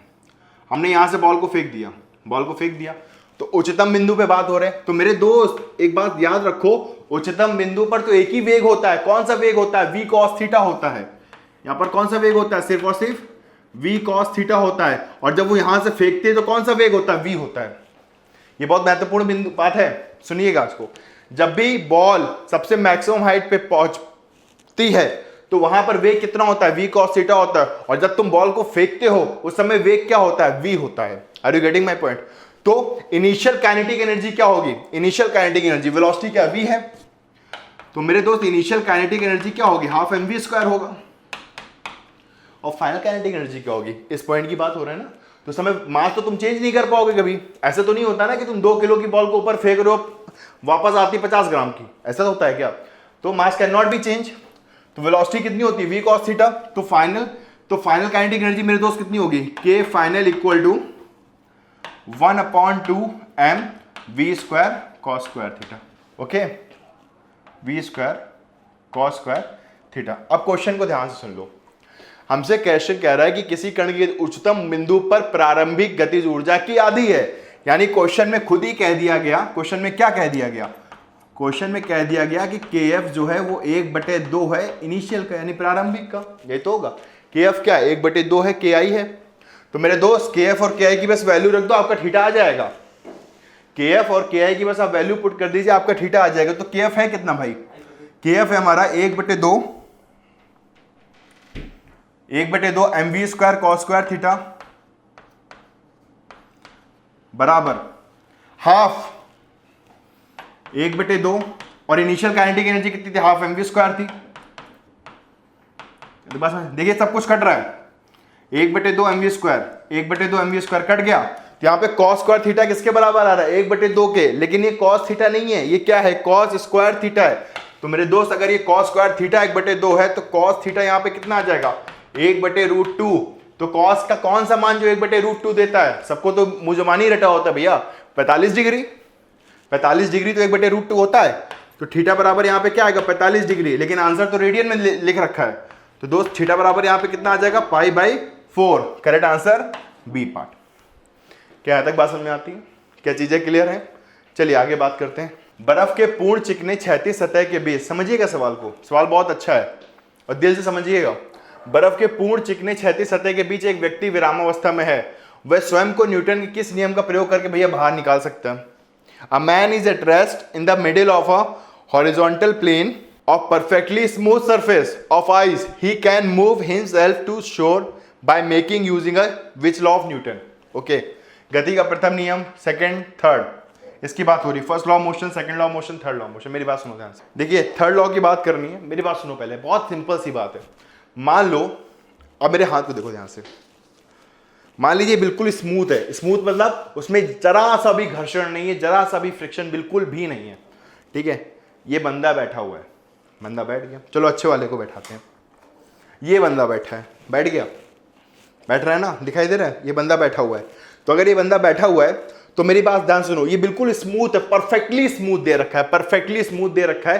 तो इसका मतलब क्या है, इसको बाहर निकलना है, इस रीजन से बाहर निकलना है। अगर इस रीजन से बाहर निकलना है तो आगे अगर वो फोर्स लगाएगा, मान लो कुछ भी करे, आगे फोर्स भी लगाता है, तो अगर वो आगे फोर्स लगाएगा तो उसकी मोशन कहां पे होगा, पीछे। ये कौन सा लॉ है, अब सोच के देखो। अगर वो आगे 2 न्यूटन का फोर्स लगाएगा तो वो कहां जाएगा, पीछे क्यों जाएगा, कितने फोर्स से जाएगा, 2 न्यूटन के फोर्स जाएगा। तो कौन सा लॉ हुआ न्यूटन का, थर्ड लॉ, एक्शन रिएक्शन, क्रिया प्रतिक्रिया का नियम। क्या बात समझ में आती है, क्या क्लियर होता है। तो इसका आंसर क्या आएगा बेटा, थर्ड लॉ, ठीक है। चलिए आसान है, चलिए आगे बात करते हैं। नेक्स्ट क्वेश्चन की बात कर रहे हैं मेरे दोस्त, सुनिएगा ध्यान से। क्वेश्चन है हमारा, which of the following physical quantity is represented by the shaded area. देखिए वाई एक्सिस में क्या है, फोर्स दे रखा है, बल दे रखा है। एक्स एक्सिस में क्या है, डिस्टेंस दे रखी है, डिस्प्लेसमेंट दे रखा है। मेरी बात सुनिएगा ध्यान से, क्या ये बल आघूर्ण है, क्या ये आवेग है, क्या ये शक्ति है, क्या किया क्या कार्य है, कि वर्क डन है। चार ऑप्शन ही तो पूछ रहा है कि जो शेडेड एरिया है हमारा, ये किसको रिप्रेजेंट करता है। ये जो एरिया दे रखा है किसको रिप्रेजेंट करता है। मेरे दोस्त सुनो मेरी बात ध्यान से, आप किसी चीज का एरिया निकालते हो, पहली बात तो यही समझो, अगर आप किसी चीज का एरिया निकालते हो, सुनिएगा मेरी बात ध्यान से, तो जैसे मान लो किसी स्क्वायर का निकाल लो, वर्क का निकाल लो, तो मान लीजिए कोई हमने स्क्वायर ले लिया, ये 2 मीटर, ये 2 मीटर मान लो, तो एरिया क्या आएगा, 4 आएगा ना, 4 मीटर स्क्वायर आएगा। क्यों भैया, गुणा कर दोगे यही तो आएगा। ये वेक्टर आता है क्या, कि सदिश राशि आती है, ऐसा तो नहीं है, एरिया क्षेत्रफल निकालने ना, ठीक है। तो ये किसको रिप्रेजेंट करता है, इन दोनों के गुणनफल को। अगर इन दोनों गुणनफल को रिप्रेजेंट कर रहा है तो जो बल आघूर्ण तो हमारा सदिश है, लेकिन आवेग तो बन ही नहीं सकता। कोई जादू है क्या कि आवेग हो जाएगा, कि शक्ति है कि आवेग हो जाएगा, ऐसा तो नहीं है। ये किसको प्रदर्शित कर रहा है, ये वर्क डन को प्रदर्शित कर रहा है, यानी किसको प्रदर्शित कर रहा है, कार्य को प्रदर्शित करता है। कि अगर तुम किसी भी वस्तु पे बल लगाते जा रहे हो तो वो इतनी दूरी तय कर रहा है, अगर वो इतनी दूरी तय कर रहा है तो इसका मतलब अगर तुमने 10 न्यूटन का बल लगाया, यहां पे सुनो, 10 न्यूटन का बल लगाया तो उसने इतनी दूरी तय कर दी, फिर तुमने बल कम कर दिया तो उसने कम दूरी तय कर दी। इसका मतलब क्या है, इसका मतलब क्या है, कार्य हो रहा है, तभी तो वर्क हो रहा है, कार्य हो रहा है। तो इसका मतलब इसका आंसर क्या आ जाएगा मेरे दोस्त, लास्ट पार्ट आ जाएगा। मेरी बात समझ में आ रही है, सिंपल सी बात है। और ये एक अदिश गुणनफल है, स्केलर प्रोडक्ट है, इसे याद रखिएगा। Work done is the scalar product of the force and displacement. Are you getting my point, तो इसे याद रखेंगे। चलिए आगे बात करते हैं। ओके दोस्तों, चलिए अगले क्वेश्चन पे चलते हैं। देखिए क्वेश्चन को ऐसे डिजाइन किया गया कि हर चैप्टर से लिया गया है, और ताकि आपका हर चैप्टर का कॉन्सेप्ट क्लियर होते चले, ठीक है। इसी को पेपर कहते हैं। कोणीय वेग, अगला प्रश्न दे रखा है, कोणीय वेग के परिवर्तन की दर को कहते हैं, कोणीय वेग के परिवर्तन की दर को कहते हैं the rate of change of angular velocity is called. Option है angular displacement, angular time, angular acceleration and none of this. Okay, question is asking about the rate of change of angular velocity. तो सबसे पहले तो यही पता हो कि angular velocity यानी कोणीय वेग होता क्या है। कोणीय वेग क्या होता है, एंगुलर वेलोसिटी है,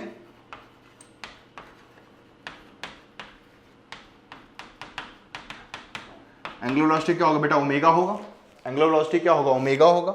इसके दर की बात कर रहे थे, rate of change. Rate of change ये आपने मैथ में पढ़ रखा है, डिफरेंशियल क्वेश्चन में, कैलकुलस में पढ़ रखा है। रेट की जब भी बात होती है तो क्या होता है, डी बाई डी टी से गुणा करते हैं। रेट की बात हो रही है, रेट क्या होगा मेरे दोस्त, D omega by D T. थोड़ा ध्यान से देखो, D omega by D T क्या होता है, दैट इज अल्फा। ये क्या होता है बेटा, ये अल्फा होता है, यानी एंगुलर एक्सेलरेशन है, कोणीय त्वरण है, D omega by D T. तो अल्फा बराबर D omega by D T, तो इसका आंसर क्या आएगा, एंगुलर एक्सेलरेशन मतलब कोणीय त्वरण। क्या बात समझ में आता है।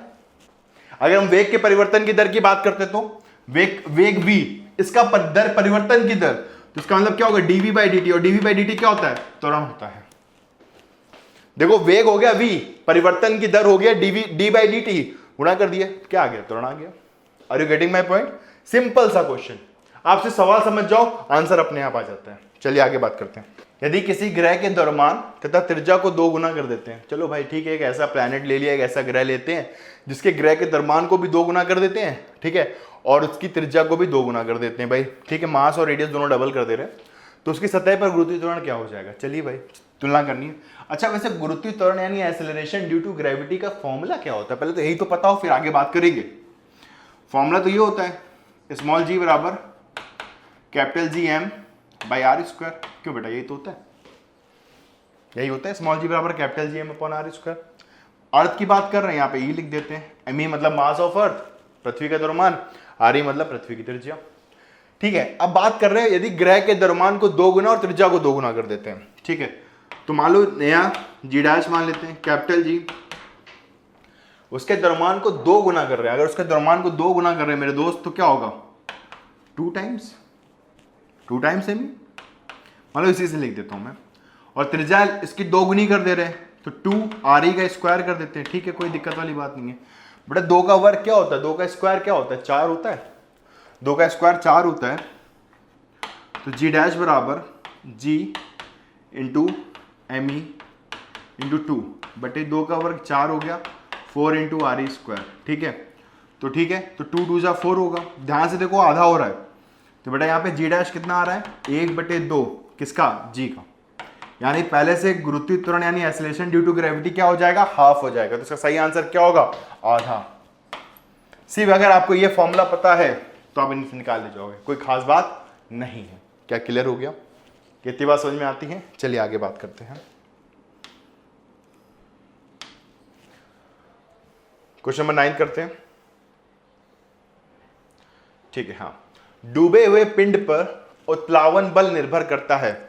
अब thrust on a body is immersed in a fluid depends upon, options are depth below the surface, density of the body, density of a fluid and none of this.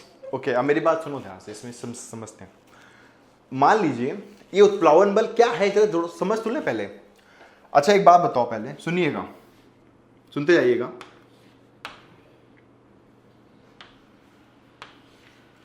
ये एक बाल्टी है, सुनते जाइएगा। इसमें भरा है पानी, चलो भाई पानी भर दिया, सर जी ने कहा पानी भरने को पानी भर दिया। ठीक है, हमने एक बॉल डाल दी, मान लो खाली खोखली बॉल, प्लास्टिक की गेंद डाल दी, प्लास्टिक गेंद डाल दी। अगर मैंने उसमें प्लास्टिक की गेंद डाल दी, अब मेरी बात ध्यान समझिएगा, मैंने उसको पकड़ के रखा हुआ है, मतलब मैंने ऐसे बॉल उठाई है और उसको बिल्कुल पानी के अंदर डाल के बिल्कुल पकड़ के रखा हुआ है। अगर मैंने पानी के अंदर पकड़ के रखा हुआ है तो मेरे दोस्त ये सब ने किया हुआ है, तुम लोग एक फोर्स फील करोगे जो उसके विपरीत दिशा में लग रहा है कि नहीं लग रहा है। जैसे तुम हाथ हटाओगे तो बॉल उछल जाएगी, यही होगा। जैसे ही आप हाथ हटाओगे तो क्या होगा, बॉल वहां से उछल जाएगी। क्यों उछलती है, हमने तो उसके ऊपर जो बल लगाया, हमने जो उसके ऊपर फोर्स लगाया वो तो नीचे लगाया ना, डाउनवर्ड डायरेक्शन में लगा रखा है, लेकिन बॉल तो ऊपर उछल रही है। तो इसका मतलब क्या है, इसका मतलब यह है कि नीचे से भी किसी ने फोर्स लगा रखा है। वो कौन सा फोर्स है, उत्प्लावन बल है, अब थ्रस्ट है। वो कौन लगाता है, जिसमें पानी डूबी हुई है, जिसमें वो वस्तु डूबी हुई है।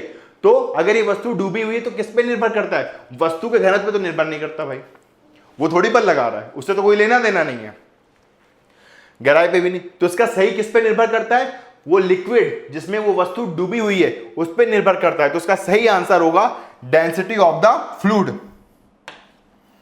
Density of the fluid. क्या बात क्लियर हुई यहां तक, समझ में आती है यहां तक चीजें। अगर आप वस्तु को डाले रहोगे तो जैसे आप हाथ हटाओगे तो वो गेंद ऊपर उछल जाती है। अगर वो गेंद ऊपर उछल जाती है तो इसका मतलब किसी ने उसके ऊपर फोर्स लगाया ऊपर की दिशा में, और वो कौन लगाता है, लिक्विड लगाता है जिसमें वो वस्तु डूबी हुई है। क्लियर हो गया, आसान है। चलिए आगे बात करते हैं। चलिए क्वेश्चन नंबर 10 आ गया हमारी आंखों के सामने।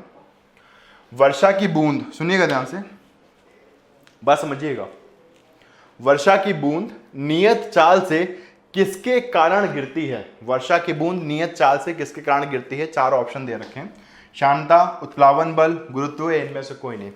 यानी rain drop fall with a constant speed due to viscosity, buoyancy, उत्प्लावन बल दे रखा, ग्रेविटी, गुरुत्वीय त्वरण, नन ऑफ दिस, मतलब इनमें से कोई नहीं। अच्छा मेरी बात सुनो पहले ध्यान से, वर्षा की बूंद की नियत चाल किसके कारण होती है, पहले थोड़ा समझ लेते हैं इसको। इसका आंसर बहुत सारे बच्चों को रटा है, कोई बड़ी बात नहीं, शांता है, विस्कोसिटी है। थोड़ा इस बात को समझ लो पहले, विस्कोसिटी होती क्या है। विस्कोसिटी हर जगह ऐड करती है, हर मोशन के विपरीत दिशा में ऐड करती है। कैसे ऐड करती है, मैं आपको एक चीज़ दिखाता हूँ, देखिएगा ध्यान से। मान लीजिए ये कोई कागज़ है, रफ कागज़ है, ठीक है, सुनिएगा मेरी बात ध्यान से। आप सारे बच्चे इसको ऐसे मोड़ के, ठीक है, इसको ऐसे मोड़ दोगे और ठीक है कहीं भी फेंकना होगा फेंक दोगे। ऐसा तो सभी करते हैं, सभी ने भाई क्लास में इस कागज मोड़ के फेंका तो होगा ही होगा, सीधी सी बात है, सबने फेंका है। अब मैं आपसे प्रश्न ये कर रहा हूँ, क्वेश्चन ये पूछ रहा हूँ कि बेटा आपको ये मोड़ना नहीं है, बिल्कुल भी नहीं मोड़ना है, ठीक है, आपको एज इट इज ऐसे ही रखना है। अगर आपको एज इट इज ऐसे ही रखना है तो आपको पूरी ताकत से इस कागज को फेंकना है। क्या आप उस कॉर्नर तक फेंक पाओगे, नहीं फेंक सकते। क्यों नहीं फेंक सकते, मैं दिखाता हूँ आपको। देखिए प्रैक्टिकल दिखा रहा हूँ, बिल्कुल प्रैक्टिकल, और बिल्कुल फिजिक्स फील करिएगा। असली मजा फिजिक्स का इसी में है कि मान लीजिए ये हमारी कागज है, अगर ये हमारा कागज है तो मैं इसको अगर फेंकूंगा, देखिए इसको अगर मैंने फेंका या आपके सामने आया कि मैं इसको फेंका तो ये कहीं भी नहीं गया, वहां तक दूर की बात हो, यहीं पे आ गया, यहीं पर आया।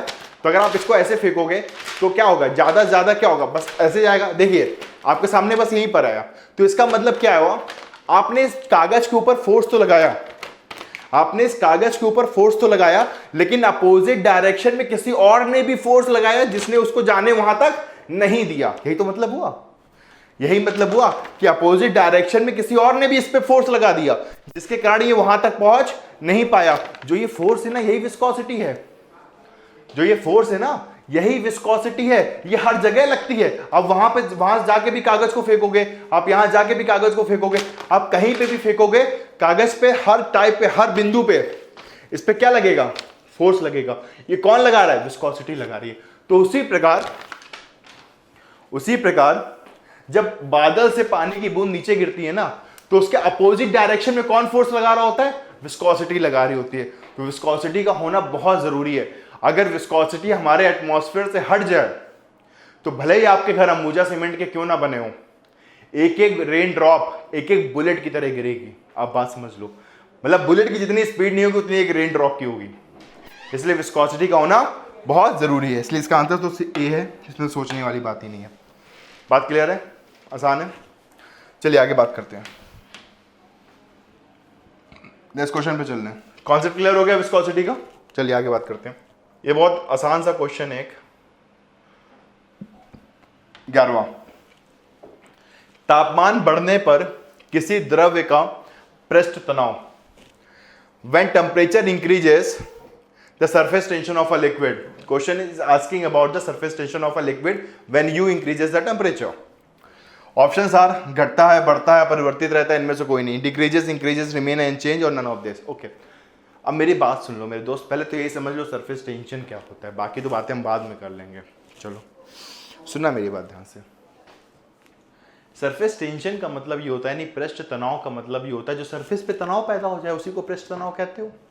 अच्छा मेरी बात सुनो भैया, गुब्बारा फुलाए हो, गुब्बारा तो फुलाए हो गए सबके सब, गुब्बारा जब फुलाते हो तो मान लो सुनो ये गुब्बारा है, आपने इसमें हवा भरी, हवा भरी तो फैल गया, जैसे हवा भरी तो ये फैल गया। अगर ये हवा भर गए के बाद फैल गया है तो क्या होता है, इसके हर बिंदु पे क्या होता है, ये वापस वहीं पे आना चाहता है, अब वही वापस आना चाहता है, आना चाहता है कि नहीं आना चाहता है। तो यहाँ पे क्या जनरेट हुआ, पृष्ठ तनाव, यानी सरफेस टेंशन जनरेट हुआ। वो चाहता है कि वापस उसी अवस्था में आ जाए, वो मिनिमाइज होना चाहता है, वापस उसी अवस्था में लौटना चाहता है। तो यहाँ पे क्या क्रिएट हो गया, सरफेस टेंशन यानी पृष्ठ तनाव। क्लियर हुआ, क्लियर हुआ, जैसे बात समझ में आती है। अच्छा एक बात और करते हैं, जैसे मान लीजिए जो ब्रश होता है, अब कोई मान लो दाढ़ी बनाने वाला, सेविंग करने वाला, ठीक है, या पेंट करने वाला, दिवाली में पेंट होता है, सबने पेंट किया ही होगा। तो उस ब्रश को अगर आपने पेंट में डुबो दिया, बात समझिएगा, या पानी में भी डुबो दो, किसी में भी डुबो दो, ठीक है, तो आपने डुबो दिया, तो मेरे दोस्त कुछ ऐसा डुबोने के बाद हालत कुछ ऐसे होती है, और डुबोने से पहले हालत कुछ ऐसे होती है, ऐसे होती है कि नहीं होती है, तो ऐसे वो हो जाता है। तो खुद ही देखो ये सरफेस टेंशन के कारण क्या होता है, उसका एरिया कम हो गया, क्षेत्रफल कम हुआ, नहीं हुआ, देखो ना, पहले ऐसे फैला हुआ था, अब सिकुड़ गया। हर द्रव का सरफेस टेंशन अलग अलग होता है, ठीक है, तो इसी पे निर्भर करता है। अब मेरी बात ध्यान सुनो, अब सवाल समझते हैं। तापमान बढ़ने पर किसी द्रव का पृष्ठ तनाव। अच्छा मेरी बात सुनो, अगर तुम टेम्परेचर बढ़ाते चले जा रहे हो, टेम्परेचर बढ़ाते चले जा रहे हो, तो जो लिक्विड है, जो फ्लूइड है, कुछ भी है, वो अपनी इंटेंसिटी, अपनी क्वालिटी को कम होने देगा, मतलब कम होती चली जाएंगी उसकी क्वालिटी, सीधी सी बात है, वो अपनी क्वालिटी को कम होते चले जाएगा, उसकी क्वालिटी कम होती चली जाएगी। अगर उसकी क्वालिटी कम होती चली जाएगी तो जो उसकी सरफेस टेंशन की प्रॉपर्टी है वो भी उसकी घटती चली जाएगी। क्या बात समझ में आती है? टेम्परेचर बढ़ने से कोई चीज गेन नहीं होती है, बल्कि रिड्यूस होती है, कम होती है, घटती है, क्योंकि एनर्जी लॉस हो रहा होता है। तो इसका सही आंसर क्या होगा, तापमान बढ़ने पर पृष्ठ तनाव घटता है। क्या बात समझ में आ गई, क्लियर हुआ? चलिए आगे बात करते हैं, नेक्स्ट क्वेश्चन पे चलें दोस्तों। चलिए क्वेश्चन नंबर 12 देखिएगा। निम्नलिखित में से कौन सा एक न्यूनतम तापमान को व्यक्त करता है? इस बात को समझिएगा, निम्नलिखित में से हमारे पास र्यूमर पैमाने पे छोड़ दो, 3 जो पैमाने दे रखे हैं सबसे अच्छे, सेल्सियस पैमाना दे रखा है, केल्विन पैमाना दे रखा है और फ़ारेनहाइट पैमाना दे रखा है, ठीक है, 3 पैमाने दे रखे हैं। चलो हम बात करते हैं पहले आसानी से। सबसे पहले हम बात कर लेते हैं सेल्सियस पैमाने की। सेल्सियस पैमाने में क्या होता है, मान लो 1 डिग्री सेल्सियस की बात कर रहे हैं, 1 डिग्री लिखा है ना, अब 1 डिग्री सेल्सियस पैमाने में मतलब 1 डिग्री, तो 1 डिग्री सेल्सियस पैमाने पे फ़ारेनहाइट कितना होता है? बता सकते हो 1 डिग्री सेल्सियस पे। हमें एक सूत्र मैं आपको लिख दे रहा हूं यहाँ पे, अभी यूज करूंगा मैं, C/5 बराबर F माइनस 32/9। C/5 बराबर F माइनस 32/9 यूज करूंगा, ठीक है। तो जैसे 1 डिग्री सेंटीग्रेड रखता हूं मैं, वहां पे एक C की जगह 1 रखोगे तो F का मान कितना आएगा? 32 + 9/5। 32 + 9/5 होगा, लगभग 33 के आसपास होगा। आप C की जगह 1 रखिए, आप C की जगह 1 रखेंगे तो F का मान कितना आएगा मेरे दोस्त? F का मान आएगा 32 + 9/5, तो एक 33 दशमलव कुछ आएगा, 33 दशमलव कुछ आएगा। मैं 33 मान लेता हूं, मैं लगभग 33 मान लेता हूं। तो 1 डिग्री सेंटीग्रेड का मतलब होता है 33 डिग्री फ़ारेनहाइट। और केल्विन कितना होगा भैया? अगर 1 डिग्री सेंटीग्रेड ले रहा हूं तो केल्विन यहां पर कितना होगा? ध्यान से देखो, केल्विन बदलने के लिए क्या करते थे? 273 जोड़ दो, यानी यहां पे कितना आएगा? 274 केल्विन। 1 डिग्री सेंटीग्रेड का मतलब ये हुआ, ठीक है। 1 डिग्री सेंटीग्रेड का मतलब ये हो गया। अब जरा एक उसकी बात करो, 1 डिग्री, अगला क्वेश्चन क्या है? 1 डिग्री केल्विन पे माने पर अगर 1 डिग्री केल्विन है, अगर 1 डिग्री केल्विन है तो भैया डिग्री सेंटीग्रेड कितना होगा? अगर 1 डिग्री केल्विन दे रखा है तो डिग्री सेंटीग्रेड कितना होगा? बता सकते हो आप? कैसे, क्या करेंगे? केल्विन को सेल्सियस में बदलने के लिए हम लोग क्या करते थे? 273 से माइनस कर दो। अगर हम 273 से माइनस कर देंगे भैया तो बात समझिएगा कितना आएगा? -272 डिग्री सेंटीग्रेड। देख लो, सही है? सही तो है। अब 273 जोड़ दो तो एक ही तो आएगा केल्विन में। क्या यहां तक क्लियर हो गया? 272 डिग्री सेंटीग्रेड आया कि नहीं आया? अब मेरी बात ध्यान सुनो, -272 को यहां पे रखो, -272 को यहां पे रखो तो फ़ारेनहाइट बताना पड़ेगा हमें। तो फ़ारेनहाइट लगभग कितना आएगा बेटा? -272 में मैं लिख दे रहा हूं -243 डिग्री फ़ारेनहाइट आता है, -243 डिग्री फ़ारेनहाइट आता है। अब तीसरी बात कर लेते हैं, सेल्सियस हो गया। अब फ़ारेनहाइट की बात कर लो। 1 डिग्री फ़ारेनहाइट, 1 डिग्री फ़ारेनहाइट का मतलब तो सेल्सियस कितना आएगा? यहां पे 1/5 होगा। C की जगह 1 रखो, नहीं F की जगह 1 रखो, -31/9, 1 - 32 यानी -31/9, -31/9 गुणे 5, यही तो होगा। -31/9 गुणे 5, तो लगभग मैं ले लेता हूं -31 डिग्री सेंटीग्रेड, लगभग मैं वैल्यू ले रहा हूं -31 डिग्री सेंटीग्रेड। अच्छा, अगर ये -31 डिग्री सेंटीग्रेड है भैया तो इसमें जब 273 जोड़ दो, लगभग वैल्यू 273 जोड़ो तो कितनी आएगी? 273 जोड़ दो इसमें लगभग, तो 273 अगर हम जोड़ दें इसमें तो घटाओ, 3 में गया तो सामने चाहिए 242 केल्विन के आसपास आएगा। 242 केल्विन मतलब थोड़ा सा ज्यादा, क्योंकि ना रफली वैल्यू है 242 केल्विन। अब आप इसे कंपेयर कर लो, अब आप इसे कंपेयर करो कि ज्यादा कौन है। देखिए हम ले जा रहे हैं, हमें कंपेयर कर लेते हैं, उसको केल्विन में ले जाएंगे। सुनो, 1 केल्विन का मतलब है -272 डिग्री सेंटीग्रेड। 1 केल्विन का मतलब, 1 फ़ारेनहाइट का मतलब है -31 डिग्री सेंटीग्रेड, ठीक है। और 1 डिग्री सेंटीग्रेड तो वही है। तो भैया इन तीनों में सबसे छोटा कौन है? खुद देख लो, खुद देखो इन तीनों में सबसे छोटा कौन है? 1 डिग्री सेंटीग्रेड तो 1 डिग्री सेंटीग्रेड, 1 डिग्री केल्विन तो -272 और 1 डिग्री फ़ारेनहाइट मतलब -31 डिग्री सेंटीग्रेड। तो सबसे छोटा कौन आ रहा है? केल्विन आ रहा है। इसका सही आंसर, सॉरी, इसका सही आंसर केल्विन होगा, ठीक है। तो इसका सही आंसर केल्विन होगा। यहां तक बात क्लियर हो गई? बात समझ में आ गया? क्लियर हो गया बेटा? चलिए आगे बात करते हैं, आगे चर्चा करते हैं। ये क्वेश्चन बहुत अच्छा था। अगला क्वेश्चन जो दिया हुआ है हमें, समझिएगा इस बात को, एक अपारदर्शी वस्तु का रंग होता है, एक अपारदर्शी वस्तु का रंग होता है, ठीक है। उस रंग के कारण जो क्या होगा? अवशोषित होगा, परावर्तित होगा, अपवर्तित होगा, क्या होगा? ठीक है, परिवर्तित नहीं होगा, फैलता है, क्या होता है? The colour of an opaque object is due to that of colour which is absorb कर लेता है, कि इज नॉट रिफ्लेक्टेड, रिफ्लेक्टेड नहीं होने देता है, कि रिफ्लेक्ट होने देता है, कि स्कैटर्ड होने देता है, मतलब फैलने देता है। अब मेरी बात ध्यान से सुनो, समझिएगा इस चीज को। एक अपारदर्शी मतलब जिसमें रे आर पार नहीं जा सके, अपारदर्शी तो यही हुआ, ठीक है। एक अपारदर्शी वस्तु का रंग होता है, मान लीजिए उसका रंग है, ठीक है, वो क्या होता है? अब मेरी बात सुनो ध्यान से, मैं तुम्हें एक बात बताता हूं, सुनना, ठीक है।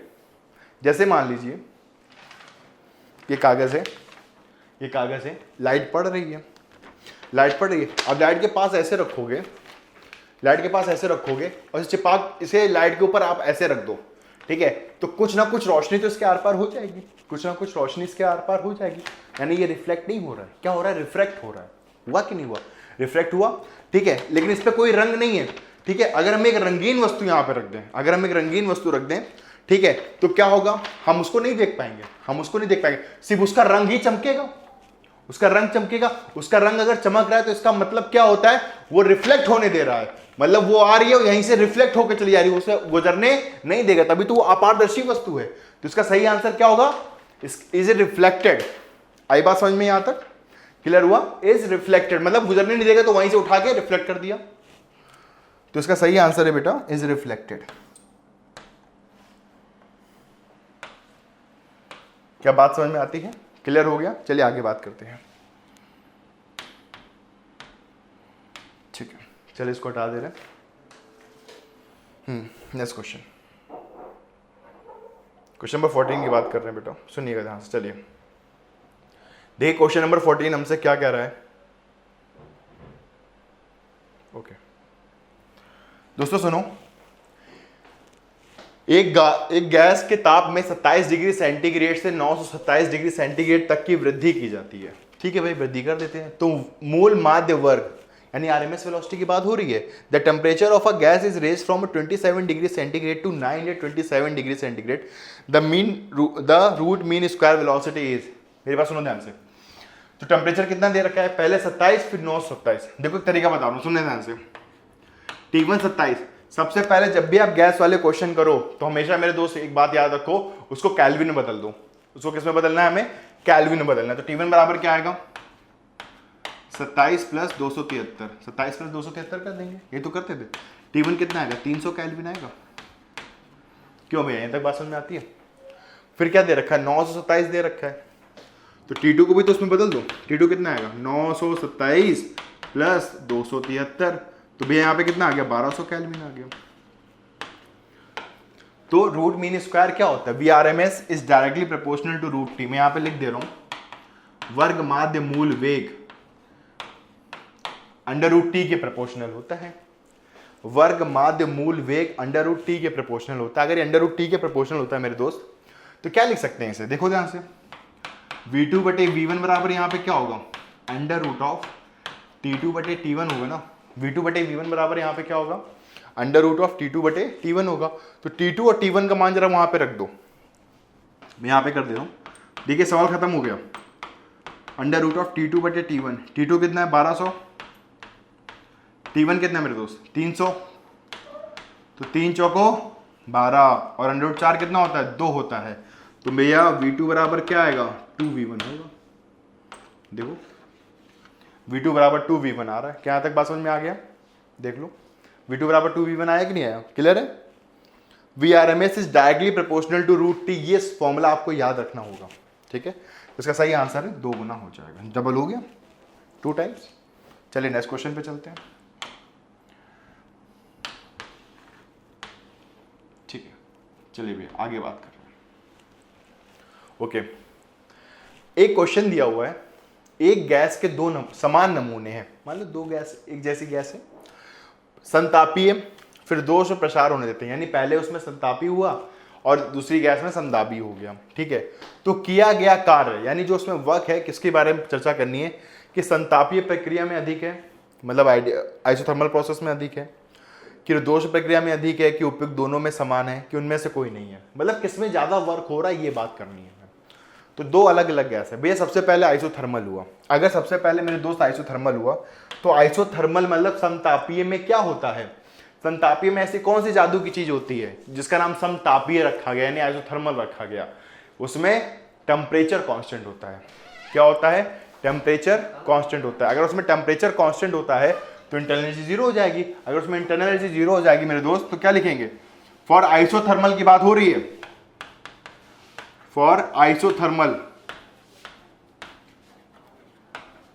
तो आइसोथर्मल में क्या होगा, dq बराबर dw, देख लो सामने बात है, यही होगा, du 0 हो जाएगा। बात समझ में आती है। अगली पे अच्छा क्या कर रहे हैं भाई, रुद्धोष्म प्रसार कर दिया। रुद्धोष्म प्रसार देखो नाम में कितना भारी है, यानी आइडियाबैटिक प्रोसेस कर रहे हैं। अगर आइडियाबैटिक प्रोसेस करें तो मतलब आइडियाबैटिक प्रोसेस की क्या डेफिनेशन थी, ना वो बाहर से हीट देता है, ना बाहर से हीट लेता है, ना वो देता है वो ना लेता है। तो इसका मतलब dq क्या है, 0 है। For adiabatic process, for adiabatic process, एक सेकेंड, फॉर adiabatic process, भैया बड़े उदासीन है ये adiabatic प्रोसेस, इनको दुनिया से कोई लेना देना नहीं है। तो dq जीरो होगा। अगर dq जीरो हो गया तो इस कंडीशन में क्या था, du प्लस dw बराबर जीरो, du प्लस dw बराबर जीरो। अब मेरे दोस्त मेरी बात सुनो ध्यान से कि dq बराबर du है, तो यहां पे इसका मतलब क्या होगा, आप उसे सिस्टम को जितनी हीट दोगे, आप सिस्टम को जितनी ज्यादा हीट दोगे, वो पूरी की पूरी किस में ले लेगा, वर्क डन में ले लेगा। ये तो मतलब हुआ। तो और इसका मतलब क्या होगा, इसमें तो कहीं नहीं हीट, इसमें तो हीट ही नहीं है। अगर इसमें यहाँ पे बिल्कुल भी अगर हीट नहीं है तो इसका मतलब क्या होगा, dw किसके बराबर हो जाएगा, माइनस ड्यू। मतलब उसके अंदर चेंज इन इंटरनल एनर्जी, उसमें भी एनर्जी खर्च होती है। तो सबसे ज्यादा वर्क डन किस में होता है, आइसोथर्मल में होगा। तो इसका सही आंसर होगा मेरे दोस्त, वो होगा समतापी प्रक्रिया, यानी आइसोथर्मल प्रोसेस। क्या यहां तक बात क्लियर है, क्या यहां तक चीजें समझ में आती हैं? चलिए आगे बात करते हैं। ठीक है, चलिए आगे क्वेश्चन पे चलते हैं हम लोग। ठीक, जैसे नेक्स्ट क्वेश्चन दिया हुआ है,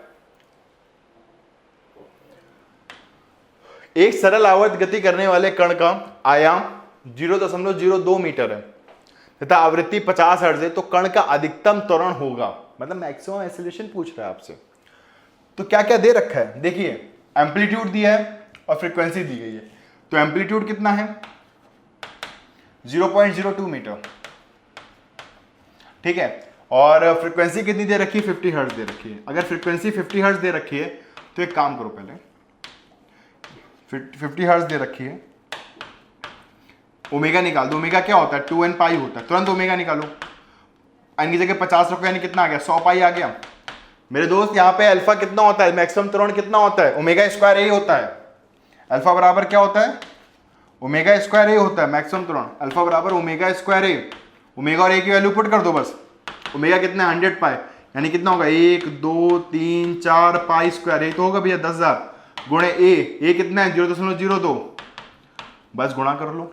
10,000 में 0.02 गुणा करेंगे कितना आएगा, पाई स्क्वायर के टर्म में ऑप्शन दे रखे हैं, तो अल्फा कितना आएगा, 200 पाई स्क्वायर। सही आंसर क्या है, 200 पाई स्क्वायर मीटर पर सेकंड स्क्वायर। क्या बात समझ में आती है, 200 पाई स्क्वायर मीटर पर सेकंड स्क्वायर। चलिए आगे बात करते हैं, नेक्स्ट क्वेश्चन पे चलते हैं।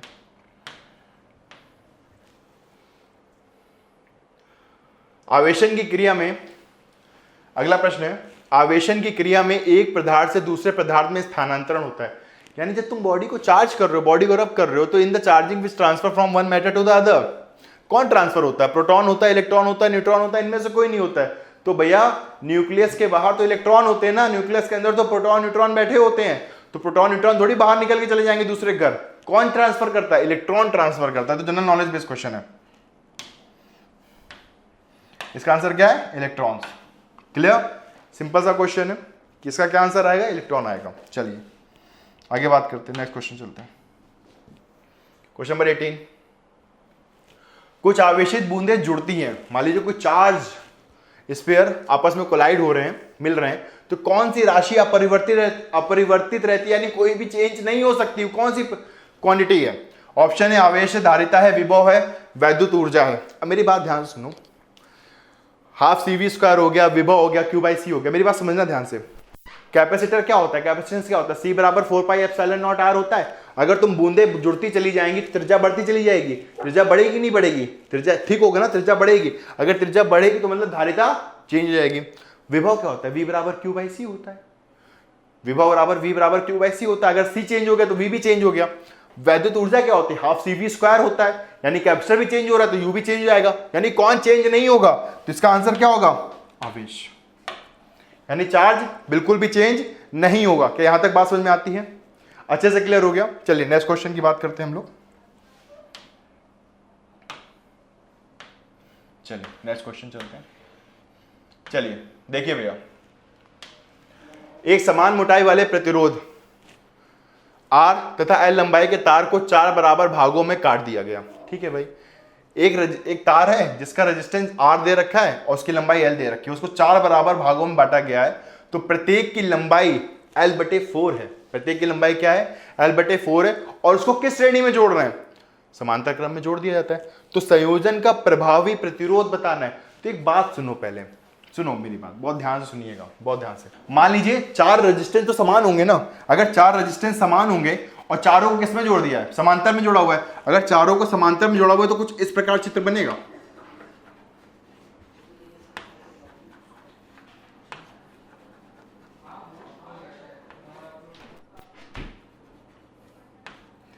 मतलब मान लीजिए कुछ ही मान लेते हैं, R dash R dash R dash मान लेते हैं, ठीक है। यहाँ तो कोई प्रॉब्लम तो नहीं है, इतना समझ में आता है, R dash R dash R dash.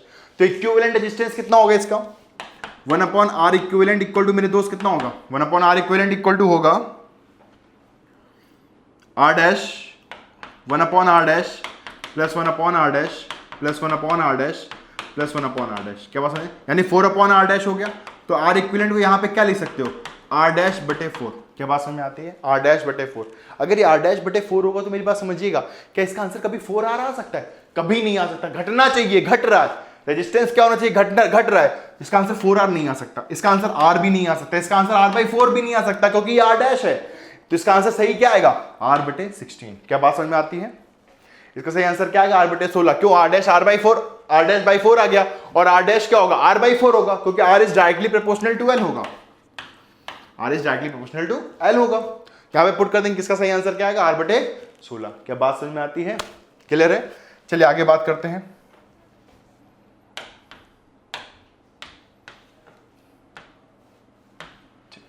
Question number 20 पढ़ते हैं, देखिएगा ध्यान से। क्वेश्चन नंबर 20 क्या कह रहा है हमसे, कि निम्नलिखित में से कौन एक सही है, 1 यूनिट वैद्युत शक्ति की खपत होती है। 1 यूनिट वैद्युत शक्ति की खपत होती है। 1 यूनिट का मतलब क्या होता है, पहले तो यही जान लो। 1 यूनिट का मतलब होता है 1 किलोवाट आवर। 1 यूनिट का मतलब क्या होता है, 1 किलोवाट आवर होता है। क्या बात समझ में आती है, 1 यूनिट का मतलब क्या होता है, 1 किलोवाट आवर। तो इसमें किसमें 1 किलोवाट आवर आंसर आ जाएगा, वही आंसर हो जाएगा 1 किलोवाट आवर। चलो निकालते हैं, 1 किलोवाट आवर निकालते हैं। हम एक काम कर रहे हैं, किलोवाट आवर निकालना है हमें, ठीक है, किलोवाट। तो एक काम करो, जैसे इसमें लिखा हुआ है, सुनिएगा ध्यान से, कि 1 एम्पियर की धारा 220 वोल्ट। तो 220 गुणे 1 करेंगे, क्या कभी 1 किलोवाट बन पाएगा, कभी नहीं बन सकता। 1000 वाट चाहिए हमें ना। इसमें देखिए 10 गुणे 1 करेंगे, कभी 1 किलोवाट बन पाएगा। किलोवाट आवर मतलब 1000 वाट गुणे 1 घंटा निकालना है हमें। तो किसमें 1000 वाट बन रहा है, इसमें नहीं बन सकता, इसमें नहीं बन सकता। 100 गुणे 10, हाँ इसमें देखिए 1000 आ रहा है, इसमें 1000 आ रहा है। लेकिन यहाँ पे गलती हो गई, यहाँ पे 1 सेकंड लिख दिया। 1 सेकंड थोड़ी होगा, नहीं, गलत हो जाएगा ना। तो इसका आंसर नहीं होगा, 1 घंटे में चाहिए। लास्ट पार्ट देखो, 10 एम्पियर की धारा 100 वोल्ट पर 1 घंटे बिजली बहती है। तो 10 गुणे 100 1000 वाट। VI यानी वोल्टेज गुणे एम्पियर क्या होता है, वाट होता है। 10 गुणे 100 1000, और 1000 गुणे 1 यानी 1000 किलोवाट आवर, यानी एक, यही आया, बात समझ में आया। यही हमारा क्या होता है, 1 किलोवाट आवर मतलब 1 यूनिट। उसका सही आंसर क्या आएगा बेटा, लास्ट पार्ट आएगा। क्या यहाँ तक बात समझ में आती है, कि यहाँ तक चीजें क्लियर है अच्छे से, कोई दिक्कत वाली बात नहीं है, ठीक है। चलिए आगे बात करते हैं, अगले प्रश्न में चलते हैं बेटा। देखिए 21वां प्रश्न क्या कह रहा है, कि एक प्रोटॉन, एक न्यूट्रॉन तथा एक अल्फा कण समान गतिज ऊर्जा से एक समान चुंबकीय क्षेत्र में लंबवत प्रवेश करते हैं। एक प्रोटॉन है, एक न्यूट्रॉन है और एक अल्फा कण दे रखा है, ठीक है। समान गतिज ऊर्जा में एक समान चुंबकीय क्षेत्र में गति करते हैं, तो उनके वृत्ताकार पथों की त्रिज्याओं का अनुपात बताना है, ठीक है। अब मेरी बात ध्यान से सुनो, कैसे करेंगे। सबसे पहले आपको सूत्र पता होना चाहिए। सबसे पहले क्या पता होना चाहिए, सूत्र पता होना चाहिए। तो इसका सूत्र होता क्या है, त्रिज्या का R बराबर mv बटे QB होता है। R बराबर क्या होता है, mv बटे QB होता है, क्लियर है। mv क्या होता है, संवेग, और संवेग क्या होता है, √2m लिख सकते हैं। तो P बराबर यहाँ पे क्या लिख सकते हैं, √2m लिख सकते हैं, गुणे Q इंटू B लिख सकते हैं। देखिए K और B तो समान है, ठीक है, द्रव्यमान अलग अलग होगा, प्रोटॉन का, न्यूट्रॉन का और अल्फा कण का, ठीक है, और आवेश भी अलग अलग होगा, ठीक है। तो यानी यहाँ पे हम त्रिज्या को लिख सकते हैं R is directly proportional to √m/Q। क्यों लिख सकते हैं, यहाँ तक लिख सकते हैं। इतना बात समझ में आता है हमें, इतनी चीज़ समझ में आती हैं। अगर हमें इतनी चीज़ें समझ में आती हैं भैया, तो कुछ भी नहीं है। हम जब ये सारी वैल्यू यहाँ पे अगर हम पुट कर देंगे, सुनिएगा ध्यान से, अगर हम प्रोटॉन, न्यूट्रॉन और अल्फा की बात करें, proton is to deuteron is to R alpha. सुनिएगा, तो बराबर क्या होगा, प्रोटॉन की जगह क्या लिखेंगे, under root of mass of proton बटे चार्ज ऑफ प्रोटॉन, यही तो होगा। ड्यूट्रॉन उसका 2 गुना है, is to under root of 2mp बटे आवेश बराबर है QP के, इज टू अल्फा कण का मास उसका प्रोटॉन का 4 गुना होता है, अंडर रूट ऑफ 4mp, और आवेश क्या होता है 2 गुना होता है 2qp। देखिए QP कट गया, MP भी कटा, तो √4 यहाँ पे क्या आएगा 2 आ जाएगा, √4 यहाँ पे 2 आएगा, 2/2 क्या होता है 1 होता है, और यहाँ पे √2 आएगा, तो ध्यान से देखो बेटा 1:√2:1 होगा। तो इसका सही आंसर क्या आएगा, लास्ट पार्ट। क्या बात समझ में आ गया, क्या बात समझ में आ गया? चलिए आगे बात करते हैं, चलिए अगले प्रश्न पे चलते हैं, 22वें प्रश्न पे चलते हैं। लेंज का नियम किससे संबंधित है? लेंज का नियम सीधा किससे संबंधित होता है? तो ये बात तो पता होनी चाहिए, तो याद होना चाहिए कि लेंज का नियम ऊर्जा के संरक्षण नियम से संबंधित होता है, कंजर्वेशन ऑफ एनर्जी पे डिपेंडेंट होता है। जो लेंज का नियम होता है वो ऊर्जा संरक्षण यानी एनर्जी कंजर्वेशन पे डिपेंडेंट होता है, तो इसका सही आंसर ए जाएगा। ठीक है, इट्स अ सिंपल क्वेश्चन। चलिए आगे अगले प्रश्न पे चलते हैं, 23वां। ठीक है, प्रकाश के किस गुण को विवर्तन द्वारा निर्धारित किया जाता है? ये क्वेश्चन पूछ रहा है, which property of light is confirm by the diffraction. देखिए जो लाइट होती है उसके अंदर ड्यूअल नेचर होता है, आपको पता है, एज अ पार्टिकल नेचर भी होता है और एज अ वेव नेचर होता है। जो हमारा रे ऑप्टिक्स जो पूरा का पूरा बना हुआ है, सुनिएगा, और जो हमारा वेव ऑप्टिक्स पूरे पूरे किसको नेचर को बताता है, उसके ड्यूअल नेचर को बताता है, वेव पार्टिकल के वेव नेचर को बताता है। तो प्रकाश के किस गुण को विवर्तन द्वारा निर्धारित किया जाता है, उसके वेव नेचर को निर्धारित करता है। जो डिफ्रैक्शन होता है हमारा वो उसके प्रकाश के वेव नेचर को निर्धारित करता है। क्या तो बात समझ में आ रही है, क्लियर है? चलिए आगे बात करते हैं, सिंपल है, ये हमें पता होना चाहिए। चलिए अगले क्वेश्चन पे चलते हैं। ओके, अगला क्वेश्चन ये पूछ रहा है, अवतल दर्पण की फोकस दूरी होती है किसके लिए ज्यादा होती है? अवतल दर्पण की फोकस दूरी अधिकतम लाल रंग के लिए, अधिकतम बैगनी रंग के लिए, अधिकतम पीले रंग के लिए, कि सभी रंगों के लिए समान होती है? ठीक है, the focal length of a concave mirror is maximum. अब मेरी बात ध्यान सुनो, अवतल दर्पण की बात हो रही है, तो एक बात बताओ, किसके लिए फोकस दूरी ज्यादा होती है अवतल दर्पण के लिए? अवतल दर्पण की फोकस दूरी लाल रंग के लिए सबसे अधिकतम पाई जाती है। अवतल दर्पण की फोकस दूरी लाल रंग के लिए सबसे अधिकतम पाई जाती है। ठीक है, क्लियर है? अवतल दर्पण की फोकस दूरी लाल रंग के लिए अधिकतम पाई जाती है। चलिए अगले प्रश्न पे चलते हैं। ठीक है, मानव नेत्र होते हैं, सिंपल सा एक बेसिक क्वेश्चन है कि मानव नेत्र होते हैं, 4 ऑप्शन दे रखे हैं परिवर्तनशील फोकस दूरी के आभासी लेंस को। देखिएगा, इसको पढ़ लेते हैं कि मानव नेत्र होता है परिवर्तन फोकस दूरी के आभासी लेंस, नियत फोकस दूरी के आभासी लेंस, अभिसारी लेंस, परिवर्तनशील फोकस दूरी के अपसारी लेंस, नियत फोकस दूरी के अपसारी लेंस। ह्यूमन आईज आर, अगर हम ह्यूमन आईज की बात कर रहे हैं तो converging lens for a variable focal length. ऐसा होता है क्या कि हमारी आंखें सिर्फ एक सर्टेन फोकस दूरी को ही देख पाती है, एक ही वस्तु को देख पाती है, हम दूसरी वस्तु को नहीं देख सकते जो बहुत दूर होती है? हम देख सकते हैं, हमें दिखाई देता है ये पेन यहाँ पर भी, ये पेन वहां पर भी, पेन यहाँ पर भी, तो हम देख सकते हैं तीनों अवस्था में पेन वहीं पे था। तो क्या होता है, converging lens of a variable focal length. तो इसका सही आंसर क्या होगा मेरे दोस्त? तो बेटा इसका सही आंसर होगा फर्स्ट पार्ट। यहां तक चीजें क्लियर है? ठीक है, तो ये आपका मॉडल पेपर कंप्लीट हुआ है। तो ये हर चैप्टर से एक क्वेश्चन लिया गया है, वैरायटी ऑफ क्वेश्चन है, इसको आप रिवाइज करिएगा और बेटा जम लगा के मेहनत करिए। धन्यवाद। जय हिंद बच्चों, मेरा नाम है गौरव अग्रवाल, फिर से आपके सामने मौजूद हूँ इंग्लिश का मॉडल पेपर लेकर। एयरफोर्स का जो एग्जाम आपके लिए आने वाला है उसके लिए 1 तारीख से अब तक लगातार हमारे मॉडल पेपर आ रहे हैं, तो रोज सुबह हमारे YouTube चैनल पर आप ये मॉडल पेपर देख सकते हैं। देखते हैं सीधे सवालों को।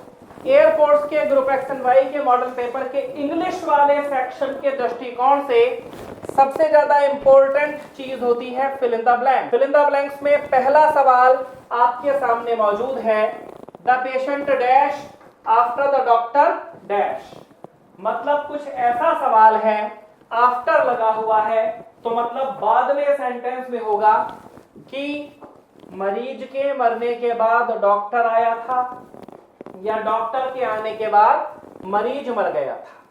तो जो काम पहले खत्म हुआ होता है उसे परफेक्ट में लगाया जाता है, जो काम बाद में खत्म हुआ होता है उसे पास्ट इंडेफिनिट में लाते हैं। लिहाजा the patient died after the doctor had come, तो डाइड और हैड कम के लिहाज से अगर चलेंगे तो चंडीगढ़ वाला ऑप्शन हमारा मेंटेन है कि पेशेंट डाइड, मरीज मर गया, after the doctor had come, जब डॉक्टर आ गया था तो उसके बाद डॉक्टर भी मरीज को नहीं बचा पाया, मरीज चल बसा। पहले का C4 कैलकाटा हो गया। दूसरा सवाल है लेट डैश गो, तो पहला विकल्प इसलिए गलत है क्योंकि ही सब्जेक्टिव केस है। याद आपको रखना है लेट के बाद हमेशा ऑब्जेक्टिव केस आता है। हिम एंड मी एक विकल्प हो सकता है, मी एंड हिम भी एक विकल्प हो सकता है objective case, none of these है उसकी तो कोई बात ही नहीं। अब आप इसमें लगाइए रूल 123 या 231 कि प्रोनाउन जो होगी उसमें फर्स्ट पर्सन पहले आएगा या थर्ड पर्सन। देखिए जाना एक सामान्य काम है, जाने में कोई विशेष बात तो है नहीं। सामान्य काम के लिए जिस सीक्वेंस में हम प्रोनाउन रखते हैं वो है बच्चों 231। 231 के दृष्टिकोण से दूसरे का बी फॉर बॉम्बे एक सही जवाब हो जाता है और बाकी ऑप्शन गलत हो जाते हैं। बच्चों कमेंट बॉक्स में कमेंट करके बताइएगा कि आप लोगों के कितने सवाल कहां से कैसे सही या गलत हो रहे हैं, और अगर कोई भी डाउट रहेगा तो पूछने में बिल्कुल मत हिचकिचाइएगा, हम लोग आपके डाउट्स का निश्चित तौर पर जवाब देंगे। तीसरा क्वेश्चन देखो बच्चों, a bird in the hand, हाथ में एक चिड़िया, is worth 2 in dash Bush, झाड़ी की 2 चिड़ियाओं से अच्छी होती है हाथ की एक चिड़िया। तो तीसरे सवाल में यहां लगाना पड़ेगा चंडीगढ़ वाला ऑप्शन, मतलब कि द एक सही जवाब है। चौथा सवाल, दे डिस्कस्ड दैट मैटर, तो दे डिस्कस्ड दैट मैटर में शायद चौथा ऑप्शन यहां दिख नहीं रहा है इस समय, क्योंकि चौथा ऑप्शन अब दिखाई दिया। हर सवाल के 4 ऑप्शन आपके पास होंगे, चौथे सवाल का आंसर ही नन ऑफ दीज है, इसलिए हमें अचानक से नन ऑफ दीज याद आया। डिस्कस के बाद प्रीपोजिशन का यूज होता ही नहीं है, उसके बारे में बात करने के लिए जो मैटर डिस्कस किया जा रहा होता है। लिहाजा 5वां सवाल, I looked dash book everywhere, मैंने हर जगह किताब ढूंढी, ढूंढने के लिए यूज किया जाता है फॉर, तो सेंटेंस बनेगा I looked for the book everywhere, कि मैंने हर जगह किताब अपनी ढूंढ ली। तो बच्चों ये हमने डिस्कस कर लिए 5 क्वेश्चन। उसके बाद हम आते हैं छठे सवाल पर, और छठे और 7वें ये 2 क्वेश्चन हैं आपके पास स्पॉटिंग एरर के। जो छठा और 7वां सवाल है ये स्पॉटिंग एरर का सवाल है, लिहाजा छठे सवाल में गलती बताने का प्रयास करें। The students who is learning English, वो स्टूडेंट जो अंग्रेजी सीख रहे हैं, आर वेरी इंटेलिजेंट। भाई स्टूडेंट यहाँ प्लूरल ले लिया, उसके बाद हु प्लूरल हो गया, तो ये इज गलत हो गया ना, इसकी जगह यहाँ लगाना पड़ेगा आर। उसके बाद ये ऑलरेडी प्लूरल है, वेरी गुड, बहुत अच्छी बात है। 7वां सवाल देखिए, I have not seen her when she came here, मैंने उसको नहीं देखा जब से कि वो यहाँ आई। I have not seen her when she came here, तो I have not seen her since she came here। 7वें का जवाब होगा before Bombay। ये वाला when गलत है, when की जगह since का यूज किया जाएगा। इतनी बात क्लियर? बच्चों 8वां क्वेश्चन आपके सामने है, ये एक्टिव पैसिव का सवाल है। सवाल आप बोर्ड पर देख सकते हैं कि शुगर टेस्ट स्वीट, चीनी मीठा स्वाद देती है। पैसिव वॉइस आपको बनाना है, ये प्रेजेंट इंडेफिनिट सेंटेंस है। ऐसे सेंटेंस का passive voice sugar is sweet when it is tested, it is जोड़कर ऐसे सवालों का पैसिव वॉइस बनाया जाता है। मैंगो टेस्ट स्वीट एक बड़ा फेमस सवाल है, sweet is tested by sugar, इस सेंटेंस का तो कोई मतलब ही नहीं, नन ऑफ दीज हो ही नहीं सकता। उसके बाद sugar was sweet when it was tested, past tense में ले जाने का भी कोई मतलब है नहीं। अगला सवाल हमारे पास नरेशन का सवाल है, जिसमें आपको डायरेक्ट से इनडायरेक्ट बनाना है। सवाल बोर्ड पर मौजूद है, उसने कहा no news is good news. Sentence आपका प्रेजेंट में है, no news is good news. Now the point is कि no news is good news is such a sentence कि हम इसके टेंस को परिवर्तित नहीं करेंगे, लिहाजा जवाब हम लेंगे she told, she said. B4 Bombay वाला ऑप्शन होगा, चंडीगढ़ ऑप्शन नहीं होगा, क्योंकि यहां सेड का ऑब्जेक्ट नहीं दिया है, और जब सेड का ऑब्जेक्ट नहीं होता तो सेड को परिवर्तित किए जाने की जरूरत नहीं होती। ये हमारे 9 सवाल हो चुके हैं, नरेशन के सवाल खत्म हो गए। अब हमारे पास मिस स्पेल्ट का सवाल है, और इस मिस स्पेल्ट के सवाल में शब्द आपके सामने बोर्ड पर मौजूद है एकोमोडेशन, मतलब निवास की, ठहरने की व्यवस्था। अब आपको बताना है कौन सी स्पेलिंग सही है एकोमोडेशन की। चैट बॉक्स में मैसेज करके बताएं आपका क्या आंसर है। बाकी सही आंसर यहां मौजूद है एकोमोडेशन, 10वें का पहला विकल्प। CB डबल आएगा, MA डबल आएगा, यही बात थोड़ी खास है। 11वां सवाल सिनोनिम का सवाल है। शब्द रोबस्ट आपके सामने है।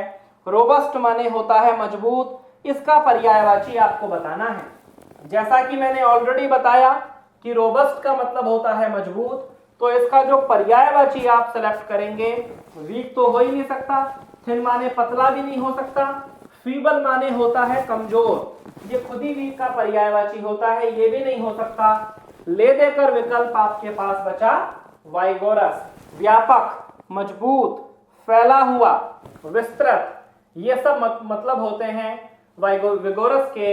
एंटोनिम में, विलोम शब्द में आपके सामने शब्द है मेलाइस, जिसका मतलब होता है अच्छा नहीं, माने बेकार, घृणित, कीचड़ भरा टाइप का। तो इसका हमको एंटोनिम बताना है। एंटोनिम इसका हमारे पास सेलेक्ट हमको करना पड़ेगा ह्यूमैनिटी, मानवीय, अच्छा, सहृदय, दयालु। बैड माने बुरा, क्रूअलिटी, हेटर्ड, ये सब लगभग एक ही बात है, और तीनों ही इसके सिनोनिम हो जाते हैं, जबकि हमें बताना है एंटोनिम। आगे चलते हैं, क्वेश्चन नंबर 13 पर हम आ चुके हैं। क्वेश्चन नंबर 13 में वन वर्ड सब्स्टिट्यूशन का सवाल है। क्वेश्चन है कि one who is professional in horse riding, एक ऐसा व्यक्ति जो घोड़े चलाने में प्रोफेशनल होता है, उसको कहते हैं जॉकी, जो घोड़े चलाने में प्रोफेशनल होता है। इक्वेस्टेरियन, इस शब्द का मतलब होता है घोड़ों से संबंधित। स्टेबल, इसका मतलब होता है स्थायी। और जो शब्द जैकी हमारे पास है, शब्द जैकी जॉकी से रिलेटेड ही है। आपको ऐसा फील आएगा कि शब्द जैकी शायद हमारा आंसर हो, लेकिन एक्चुअली जैकी हमारा आंसर नहीं है। शब्द जैकी आपको कंफ्यूज करेगा। शब्द जैकी का मतलब होता है किसी जगह का मूल निवासी, एबोरिजिनल पर्सन। तो जॉकी हमारा आंसर है, जैकी नहीं है। उसके बाद इडियम्स एंड फ्रेजेस पर आते हैं।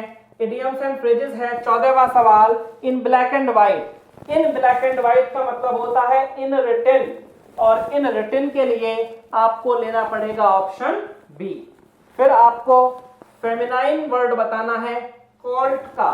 कॉल्ट मतलब होता है गाय का बछड़ा, गाय का बछड़ा। तो इसका फेमिनाइन माने बछिया, छोटी गाय, उसकी अंग्रेजी होती है फिली। डक आप जानते ही हैं, बत्तख, मेयर आप जानते ही हैं, घोड़े का फेमिनाइन घोड़ी, में बक होता है डॉलर का एक रूप, एक प्रकार के डॉलर को कहते हैं बक। फिर है 16वां सवाल, एडजेक्टिव ऑफ मैन। शब्द मैन, मैन माने आदमी, उसका एडजेक्टिव आपको बताना है। ये तो देखिए प्लूरल हो गया, कोई बात ही नहीं है। मैनली, यही हमारा सही जवाब है। ये इसकी एब्स्ट्रैक्ट नाउन हो गई, ये सही जवाब नहीं है। मैननेस, ये मैननेस है, डबल एस यहाँ लिखा हुआ है। मैननेस का मतलब दयालुता, इंसानियत, लिहाजा हमारे पास आंसर हुआ मैनली। ये हुआ हमारा 16वां क्वेश्चन। इसके बाद हमारे पास आता है रीडिंग कॉम्प्रीहेंशन का पैसेज। तो ये जो रीडिंग कॉम्प्रीहेंशन का पैसेज है, इसे आप लोगों को वीडियो पॉज करके पढ़ना पड़ेगा। वीडियो पॉज करके आप इसे पढ़ लीजिएगा।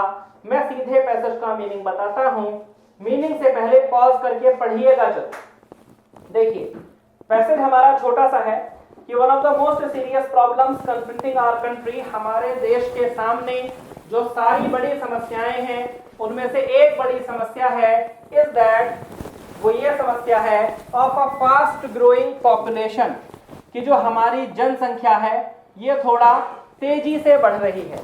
Fast growing population is our big problem. वाकई में it is at the root of many other problem. ये मुख्य रूप से कारण है दो बड़ी मतलब अन्य बड़ी समस्याओं का। भाई अन्य बड़ी समस्याओं का एक यही कारण है ना कि हमारी जो पॉपुलेशन है ये थोड़ी सी ज्यादा है। तो पॉपुलेशन का in fact it is at the root of many other problems. At the moment, इस क्षण में, माने सेकंड में हमारे पास, थैंक्स टू प्लानिंग, योजनाओं के लिए धन्यवाद, हम सक्षम हैं भोजन पैदा करने में, कपड़े पैदा करने में जो पर्याप्त है हमारे लोगों के लिए, और यहाँ तक कि थोड़ा सा ज्यादा। परंतु यदि हमारी पॉपुलेशन बढ़ती रहती है इसी रफ्तार पे, तो बहुत ज्यादा समय नहीं है कि जो हमारा सरप्लस बचत है वो बेहद कम में बदल जाएगा और फिर कमी पड़ जाएगी कपड़े और भोजन की। जो पोजीशन है इन रिगार्ड टू एकोमोडेशन, निवास की अवस्था में, is even now far from satisfactory, वो संतुष्टि से बहुत कम है, in spite of our efforts, हमारे प्रयासों के बावजूद। अब देखिए 17वां सवाल, it is at the root of many other problems, इसका मतलब क्या है? It is found along with many other problems, ये दूसरी समस्याओं के साथ पाया जाता है, नहीं हो सकता। इट इज कॉज्ड बाय, ये भी नहीं हो सकता। It gives rise to many other problem, यही है राइट चॉइस, क्योंकि एक समस्या दूसरी समस्या का कारण है। तो उसका मतलब ये हुआ कि भाई पॉपुलेशन ज्यादा होने की वजह से हमारे सामने बाकी समस्याएं खड़ी हो जाती हैं। तो जी ये 17वां सवाल हुआ कि जो वर्तमान की सेटिस्फैक्टरी पोजीशन है इस रिगार्ड में टू फूड एंड क्लॉथ, वो क्यों है? पर्याप्त मात्रा में कपड़ा और भोजन हमारे पास वर्तमान में क्यों है? तो पॉपुलेशन तो कंट्रोल हुई नहीं, गुड लक है, गुड रेनफॉल है, इकोनॉमिक प्लानिंग, इसने ऊपर ही बोल दिया है thanks to the economical planning, आर्थिक नीतियों को धन्यवाद। उसके बाद 19वां और 20वां क्वेश्चन हमारे पास बचते हैं अंतिम क्वेश्चन के रूप में। पॉपुलेशन जो है इंडिया की अगर वो कंटिन्यू करती है बढ़ना इसी रफ्तार पे, तो जो सिचुएशन है रिगार्ड में फूड एंड क्लॉथ के, वो क्या हो जाएगी? समस्या वही रहेगी, गलत बात। Less satisfactory, likely to improve, very up and down, B for Bombay, B for Bombay, कि वो लेस सैटिस्फैक्टरी हो जाएगा। पैसेज में ऊपर ये बात कही गई है। Situation is respect of accommodation, accommodation के संदर्भ में जो सिचुएशन है वो कैसी है? Less than satisfactory, quite satisfactory, improving rapidly is the result of total neglect, तो वो क्वाइट सैटिस्फैक्टरी आई थिंक होनी चाहिए। पैसेज में देखिए क्या कहा गया है इसके बारे में। पैसेज में कहा गया है the position regard to accommodation is even now far from satisfactory, तो ये far from satisfactory है। far from satisfactory का मतलब less than satisfactory, बीच में का A4 है। तो बच्चों ये था आपका इंग्लिश का मॉडल पेपर। फिर से आपसे कल मुलाकात होगी एक नए मॉडल पेपर के साथ। जय हिंद। जहाँ सारे शिक्षण संस्थान बंद हैं और विद्यार्थी दुविधा में हैं, आखिर हमारी पढ़ाई कैसे होगी, वही मेजर कलसी क्लासेस लड़ाई में आपके साथ है। आप घर बैठे भी डिफेंस क्षेत्र के सभी आने वाले एग्जाम की तैयारी कर सकते हैं। इसके लिए आपको गूगल प्ले स्टोर से MKC लर्निंग ऐप को डाउनलोड करना होगा और घर बैठे आप पाएंगे daily live classes, recorded video lectures, chapter wise notes, question bank with the solution, complete online test, साथ ही साथ असाइनमेंट और प्रॉपर डाउट काउंटर। इस चुनौती को अवसर में बदलना है और हम आपके साथ हैं। तुरंत डाउनलोड करें MKC लर्निंग ऐप। कहते ना, ऑनलाइन पढ़ेगा तभी फौजी बनेगा इंडिया।